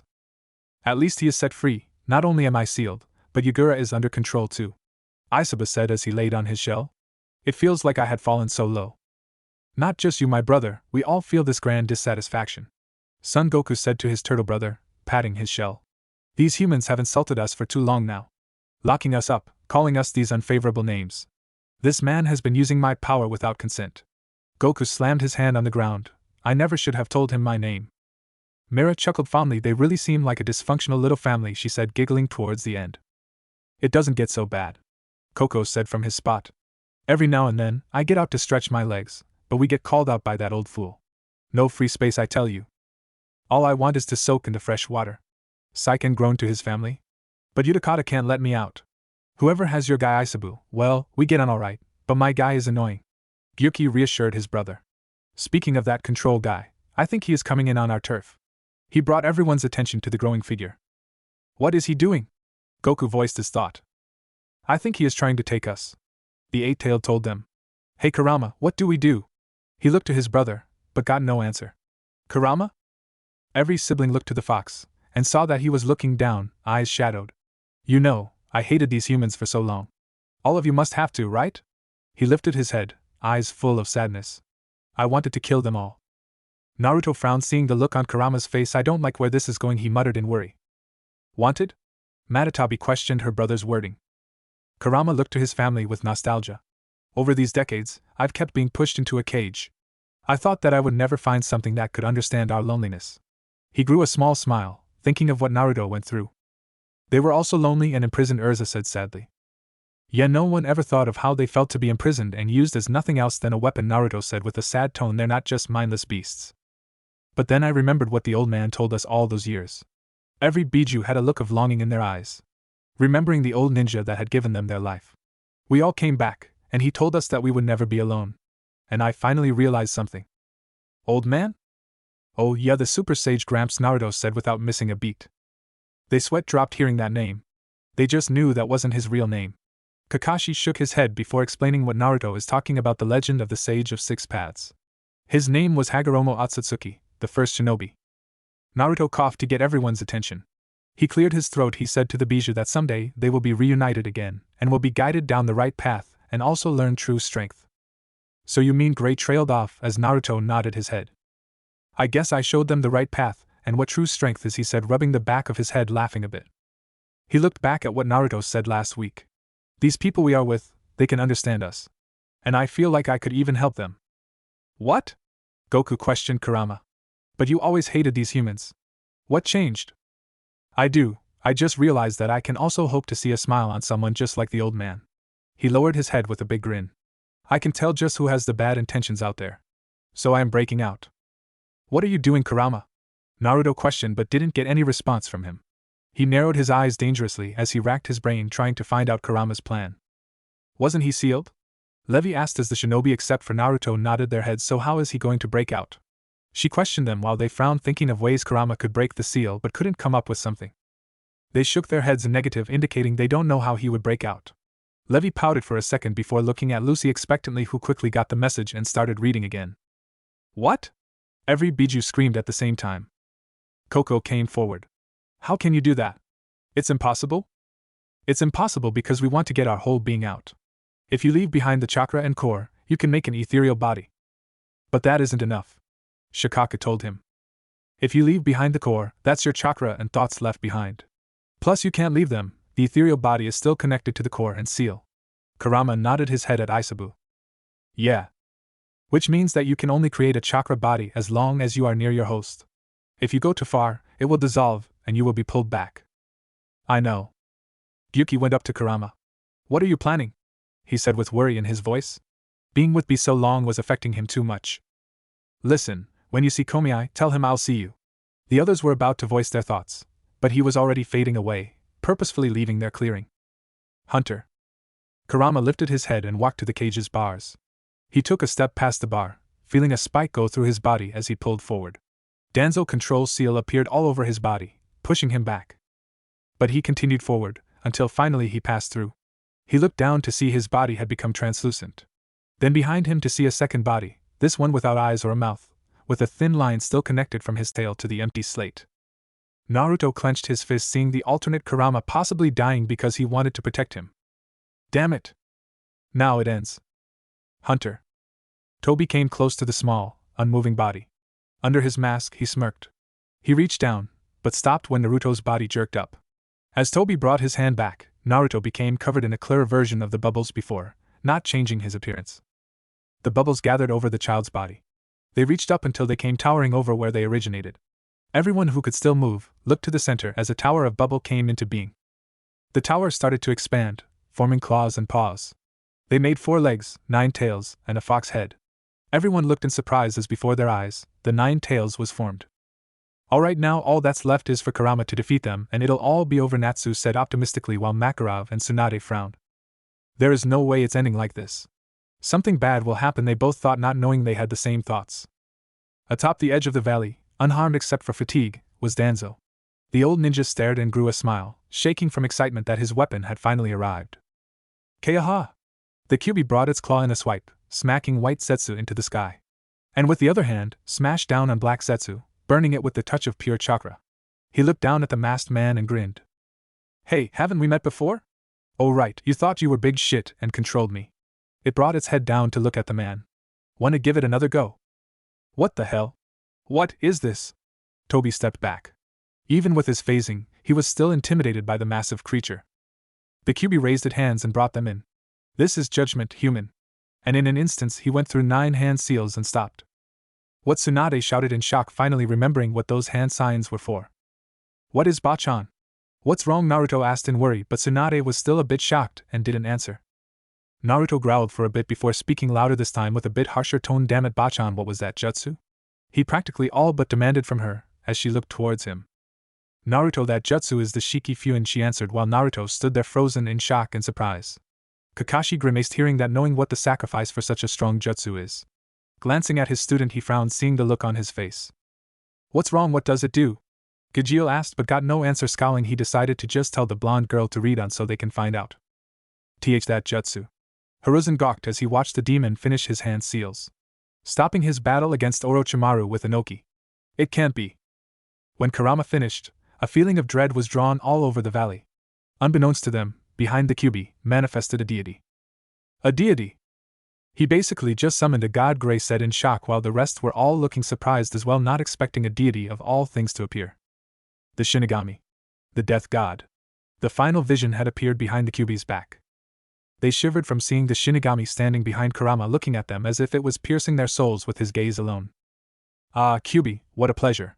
I haven't seen you for 6 years. What are you doing? I'm making a contract. You understand you'll die if you do. What? Naruto frowned, clenching his fist. Yeah, it's true, he said, confirming the Shinigami's words. My dad used that jutsu to seal half of Kurama inside me. He didn't even try to look or listen to them as he appeared in his mindscape looking at his friend. Kurama, what the hell, did you know this? He asked the giant fox. Kurama sighed. Yes, I did. For fuck's sakes, Kurama, why would you do something like that? He said through gritted teeth, glaring at him. Kurama was not fazed by his glare. Instead, he lowered his to look him dead in the eyes before speaking in a serious tone. Because you were the only person after the old man to give a shit about me or any of the tail beasts for that matter. No one gave us a chance except for you. You wanted to risk your life for us and showed us kindness when I was the one who killed your parents and ruined your childhood by being bound to you by a seal. I would do the same thing as my counterpart because you are the only person aside from the old man that I respect and count as a friend. I have lived for more than 1,000 years, but you were only an innocent child forced to bear a burden that you didn't even know about for most of your life, and you deserve better than being hated by people. Naruto looked at him in shock as tears started to form in his eyes hearing Kurama's speech. Kurama grunted seeing that. Now stop crying because all this sappy shit is annoying. Naruto chuckled hearing as he wipes his eyes. You just had to say such an asshole line after that speech, didn't you? He said, grinning at his friend who scoffed at him. He shook his head before disappearing from his mindscape. Yeah. Listen, can I take more souls than one? Yes, you have enough power and soul to take dozens of men. Are you sure about this? Kurama smirked as multiple god hands came out of its chest. Judgment Day. The hands flew out, arcing in the sky before falling to their targets. Dozens of root umbu felt a cold chill as the hands landed on them. The Akatsuki members froze as their bodies didn't move. Toby looked from his hand and looked up at the giant god, feeling fear for the first time in years. Damn it. Danzo tried to run, to escape. He made the seal in hopes that he would be freed. Around his body, Kurama experienced pain as the seals grew over his body. But he continued his search, grabbing all he could find. And no, not like this. I tried to save this village, these people. Danzo screamed out in desperation. I was a hero. Tsunade scoffed at that. If anything, you were a monster instead of a hero. I agree, Urza said, agreeing with the busted blonde woman. He deserved what he got, Kajio said as they all agreed with him. And then silence, his body fell forward, careening into the floor of the valley. But finally it stopped. A massive Shiki Fujin appeared on Kurama's translucent body, as it was fading away. Kurama closed his eyes, ready to accept his fate. But opened his eyes when he heard a weak voice. Kurama? No, this will be too painful for Chibi. Naruto Mira cried out with her lips trembling almost in tears seeing such a sad scene. Though the other's sweat dropped hearing her nickname for the other Naruto but did agree with her statement. The fox looked down, seeing the damaged boy had partially regained consciousness. The fox saw that Danzo's seal over the original one had faded, a result of the man dying. Hey, didn't want you to see me like this, kid. Thought you would sleep through this and just wake up happy. But we're never this lucky, huh? He looked down to see that the boy's attention was passing in and out, a result of the pain. I guess you probably won't hear everything I say. He smiled and looked down at the boy. Listen close, kid. Naruto opened his eyes weakly. The day will come that you be set free. You will probably go through a lot of trials and pain. But hey, that is just the way things go. His body was fading, leaving only his upper body. You will probably want to cry sometimes, but don't. That will show that you can't take it. Take the pain, carry it, and find what you can protect. And then, when you are free, when you can see the world with your own two eyes, then you can cry. As it reached his head, he saw that Naruto had passed out. Oh well, the message is still there. Thank you again, Kurama, Naruto said to his friend, who scoffed again. I told you stop that shappy shit, and yet you still don't listen to me, he said with a smirk. Naruto eyebrow twitched hearing that ungrateful asshole, he thought, huffing. And as the last of his face disappeared, his last words floated with the wind. Thank you, Naruto. Some women such as Mira, Levi and Lucy were in tears seeing the heartfelt goodbye while most guys held their tears back. Naruto was not one of them as he let his tears flow seeing his counterparts Kurama die. Silence, nothing but the patter of falling rain in the valley. Hunter. After the host was gone, the Shinigami was still there, floating over the landscape. It looked down at the boy. And let out a sigh. 6 years ago, your parents used that same jutsu to save your life. Somehow, people can't help but want to help you. Such a strange child. It looked around at the carnage that had taken place. But I don't think you can live in this world. Too much pain and destruction has centered itself around you. It unsheathed the blade in its mouth and made a slash in the space before him. Tsunade and Kakashi smiled hearing that. They knew that Naruto had something special that just attracted people to him and changed them for the better. They were examples of it. Tsunade getting over her loss and Kakashi over his loneliness and isolation. Did he just open a portal to Fiori? Natsu asked incredulously and in awe. His guildmates and even the ninja were surprised at that. Yeah, I did not know that the Shinigami could do that, Tsunade said in surprise. Well, he is a deity, so it shouldn't be too surprising, was Kakashi's lazy response, annoying Tsunade with his nonchalant attitude. A small hole appeared in the air, a different landscape could be seen through the hole. He lowered his hand and used his power to pick the boy up. You will still experience pain, even in this new world. But perhaps you can learn to be strong here. To make sure you don't lose any more loved ones. The Shinigami tossed the boy into the hole, and closed the portal. Then fading from existence, until he was needed again. Cough cough na Naruto. Kakashi jumped down the crater to find the boy. Naruto, where are you? He screamed as he desperately tried to find the boy among the jinchuriki. It looks like they didn't see the Shinigami transport Naruto to Fiori, Urza voiced out as her master frowned, already figuring out the negatives of them not knowing where Naruto is. Yes, but we didn't really see where Naruto ended up, Mira stated curiously while the others tried to figure out where Naruto would have ended up. Urza for some reason felt a cold pit forming in her stomach after hearing that, and felt like something bad was going to happen very soon. But found nothing. Around him, jinchuriki stirred awake. Moments later, ninja from each village arrived, helping the people to their feet. Kakashi, where is he? Hiruzen slid down the crater to arrive at the young man. He could only shake his head as he couldn't find the boy. Hiruzen gasped, and closed his eyes as tears flowed down them. I feared as much, Makarov said in a grave tone. He looked around the room. He will probably blame himself for not being able to help him. He sighed. Not only him, but Kakashi will probably do the same, along with anyone who was supposed to take care of him, but did not know of Naruto. Kakashi looked at his counterpart in understanding. He knew it was going to make him feel like he did when Obito, Rin and Minato died, so he hoped his counterpart didn't do anything stupid. Naruto frowned hearing that. He took a deep breath before speaking. I think I speak for my counterpart that no one should blame themselves for what happened to me. He started drawing their attention aside from Danzo and the root members. The others didn't know anything, and Sannin Jig and Kakashi-sensei really did try to help me, and even if they think I'm dead they should move on. The others were surprised hearing him say that. Naruto, you know it's not that easy, Tsunade said, knowing how painful it is to lose someone very precious to you. I know, but if they think I'm dead then they should learn from that and try to avoid something like this again, Naruto countered wisely, surprising her for a second before instantly understanding they should use my supposed death as an incentive to stop the pointless fighting and let children live their childhood to their fullest. They could only look at the young blonde in surprise and awe at hearing such a mature answer from the goofball they came to know. Tsunade and Kakashi were beyond proud of him. Makarov chuckled and looked at him in respect. Urza could only look at the blonde in awe and admiration hearing him say that. After losing Simon and Jelal, she felt really bad even if the tower was completely destroyed. She smiled at Naruto, who couldn't see that because he was too busy with Effelman calling him the manliest man because of his speech.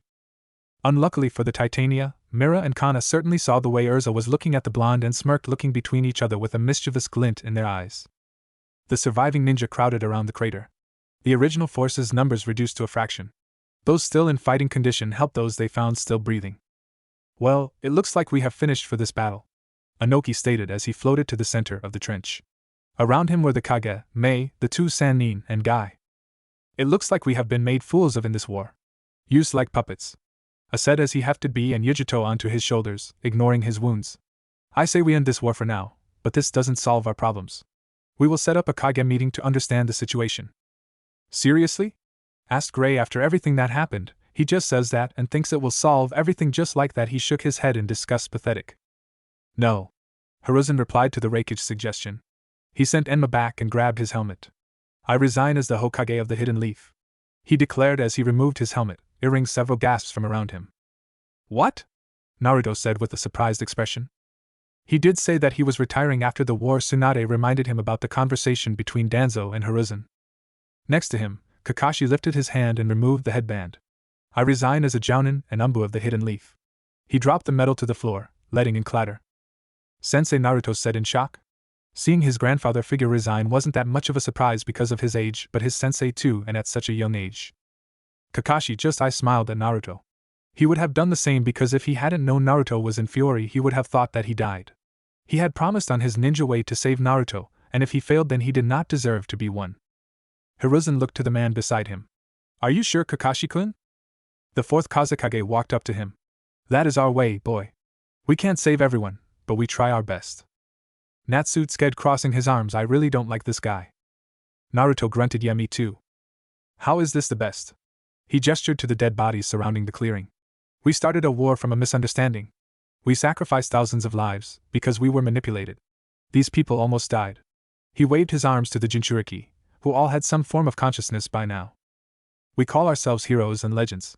Shadows that go undetected, even from the light. But we've been in the dark so long, we can't even help our own people.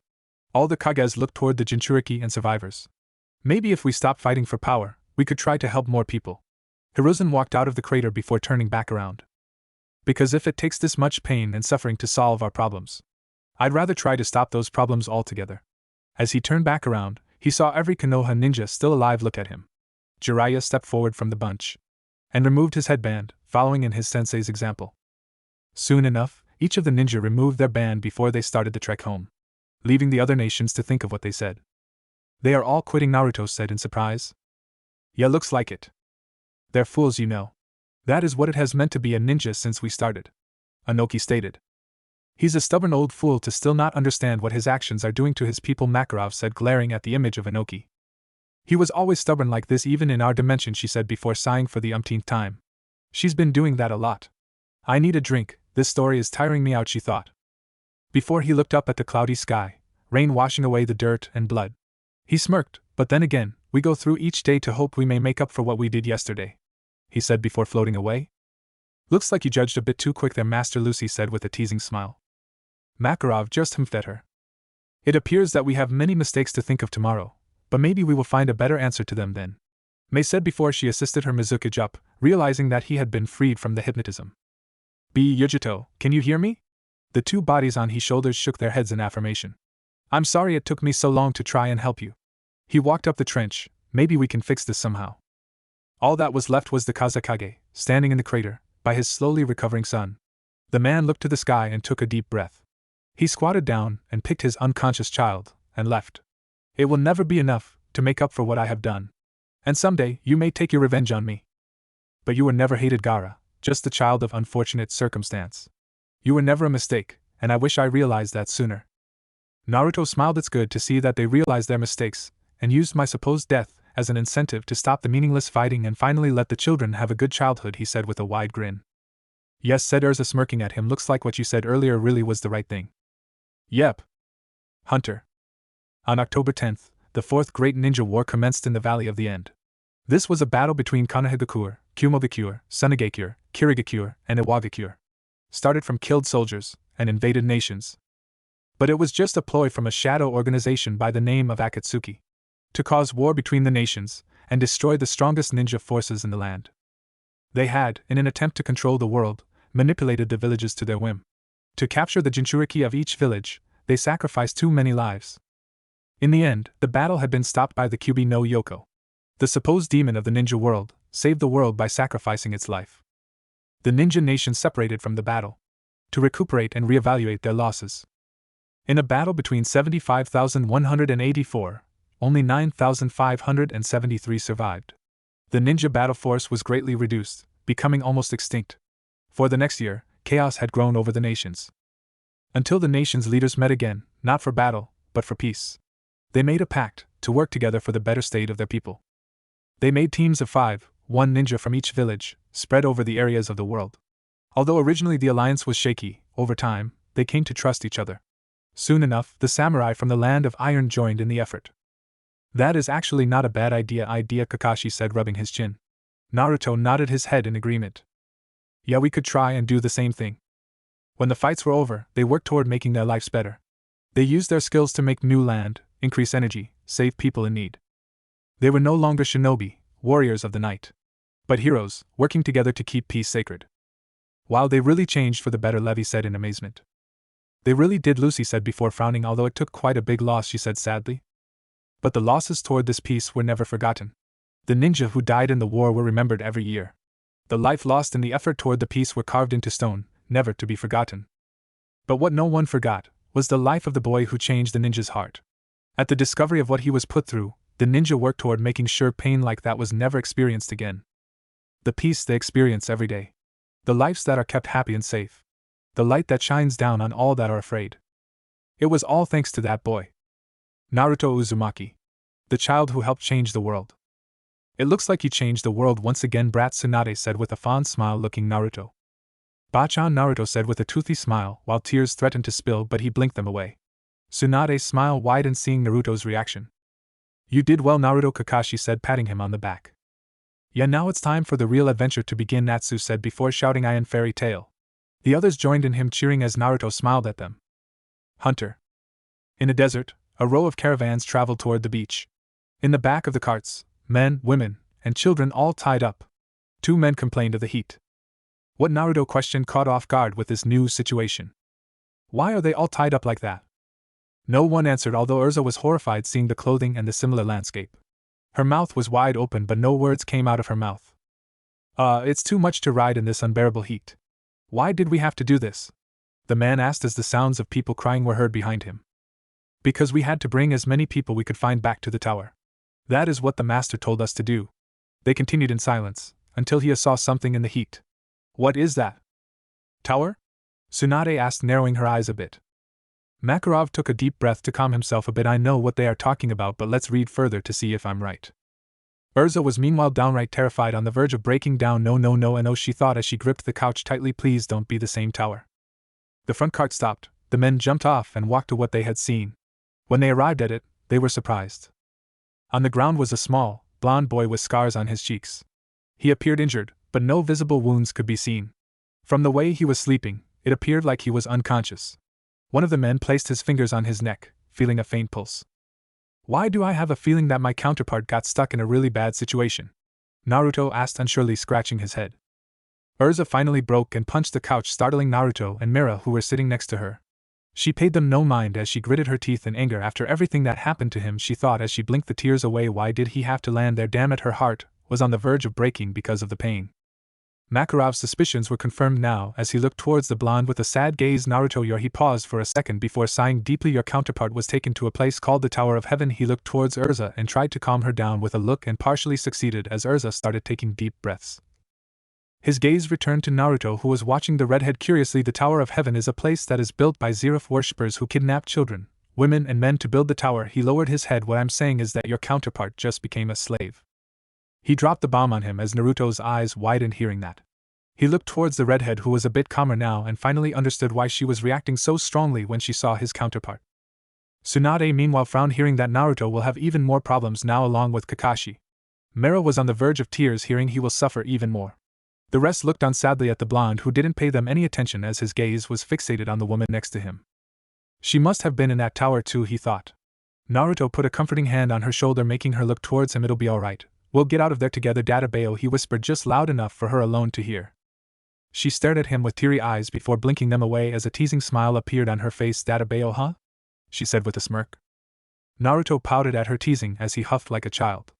Urza shook her head in amusement, turning back towards the image with her smile still there, a cute verbal tick. She giggled inwardly. The others decided to not say anything and went back to reading. He's alive, but I don't know if he will wake up. What should we do? He asked his partner. The man had an evil smirk. What else? We put him with the rest. They both smiled as they grabbed the boy roughly and threw him in the cart, closing the bars. They continued the trek towards the beach, arriving at the boats. When they did, they moved all the captured into the brig, even the unconscious child. And then, they sailed off to their destination. To the skyscraper on the sea. The Tower of Heaven. Tsunade sighed tiredly. From one prison to another, she said in a somber tone, while the others frowned hearing that. They couldn't deny her claim. They just hoped this stuff would be over soon because it was getting a bit too sad. Hunter. Come on, Ji-san, don't stop. A little girl no older than 5 with red hair asked the old man. Please tell me more stories. You promised. She said with an adorable pout that put puppies to shame. Hey look, Natsu said, pointing at the image. It's Chibi Urza, he said, laughing as the others smiled at that. Urza didn't even try to hit Natsu or scare.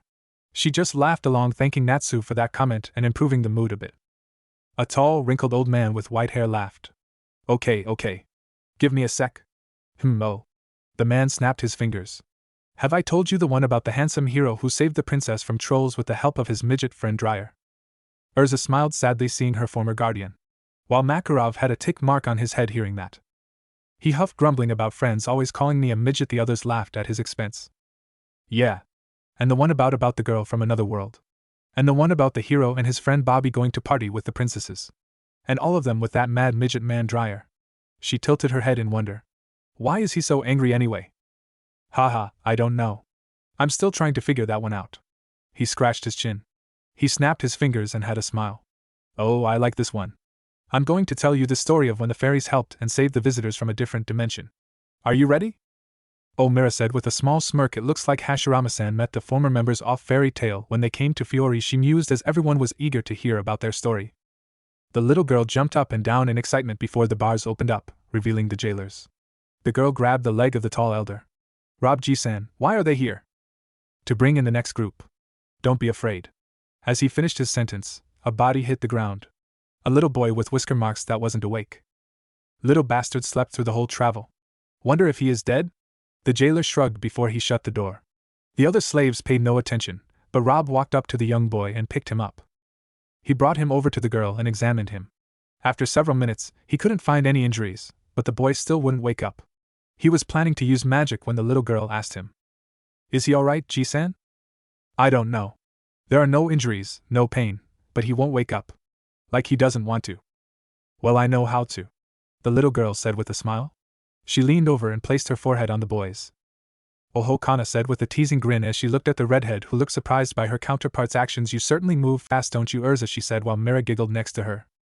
Urza broke out of her stupor and a small blush formed on her face. She sputtered, "And I don't know what you're talking about." She tried to get rid of her blush, but it was difficult, as she kept getting teased. Naruto coughed as his face was a bit flushed while Kakashi giggled perversely at him, but that quickly stopped as Tsunade bonked on the head and motioned for Lucy to continue. The old man only sweat dropped at what the girl was doing. "Honey, what are you doing?" "I'm letting him know someone is here. Maybe he is lost and just needs to find a way back." "Ah, that is sweet and smart." At the same time, Urza Mira gushed as Urza glared, although the effect was ruined because of her pink cheeks. Makarov and Tsunade chuckled seeing both Naruto and Urza get teased. "Hunter. Where am I? What is this? Hey Kurama, where are you?" No answer. Naruto frowned as he got rid of his blush because of the reminder that he had lost Kurama. Kurama, sensing Naruto's emotion, sighed and decided to intervene. "Don't worry Naruto, I'm still here," Kurama tried to say with as much emotions as possible. "Yeah," Naruto answered, although his tone was still a bit sad. "Kurama? Hello, anyone?" No answer. "Please. I'm cold. So cold. Please." He then saw a light in the darkness. He tried to walk toward the warmth, but struggled to move. After many tries, he finally moved forward. He reached toward the light, and was engulfed in it. Naruto slowly opened his eyes, the light burning him as he opened too fast. But blocking out the light was something. Something red. It was hair. Red hair. Urza subconsciously took a strand of her hair and twirled it in her finger. Mira giggled at that, getting Urza to stop and look away to hide her red face. The person who owned said hair opened their eyes and saw something look back. Strong brown eyes looked into clear blue ones. They lifted their head and looked at the boy on their lap. "Hello?" they said in a high-pitched voice. "Hi," Naruto replied softly, still adjusting to where he was. "Where am I?" The girl gained a sad look. "You're in the tower, I'm sorry." She then had a soft smile. "But you're with friends here. What's your name?" "I'm Naruto. Naruto Uzumaki." "Hi Naruto. I'm Urza." Sniff. They heard someone sniffing and they looked over to see Elfman crying manly tears while sniffing his nose that was so beautiful and manly he sobbed out as tears ran down his face. The other's sweat dropped seeing the reaction of the muscular man. Naruto shook his head, laughing a bit before turning towards the red-haired girl next to him. "Hey Urza," he called out, getting her attention. "Thank you," he said, smiling at her while she looked at him confused. "What for?" "You helped me finding my way back." He scratched his head a bit embarrassed as his cheeks were a bit red. "If it wasn't for you trying to reach out to me and me seeing your nice hair, I don't think my counterpart would have woken up so soon," he said as Urza's eyes widened a bit. She looked away to hide her blush from him and everyone. She was a bit confused and didn't understand her actions. She felt all warm and fuzzy when she heard Naruto speak to her like that and suddenly couldn't look him in the eyes. The guild just smirked seeing the interaction between the two, with Mira, Kana, Levi and Lucy giggling at them. Happy flew up towards them and flew around them as he spoke. "They like each other," he said, rolling his tongue on purpose. Urza growled at him and picked him by his tail and slammed him into the floor, as she kept slamming him into the floor. Naruto stood there with a bit scared by the vent in front of him. It reminded him way too much of his mother and Sakura. But suddenly the entire room darkened as the sky changed into a night sky with beautiful stars on it and the visible moon. Once again they heard the voice that they heard at the start. "I see you have finally managed to be done with the shinobi world and moved to the Fiori part. But I can see that you are all tired after the information, so there are rooms prepared for everyone at the hall away." Just then a hallway appeared as there were doors to rooms for them to sleep in. "Don't worry about the outside world. Time is currently frozen, but your internal clock is still working, thus meaning you still have to sleep." They all nodded in agreement with that as they all went to go and rest after the long chapter. What if Godlike Fairy Tail watches Naruto? And thanks for watching my video till the end. If you enjoyed this content, then do consider subscribing to my channel, and leave a like if you guys need the next part. Comment down, and thanks for watching the video, and see you guys in the next video.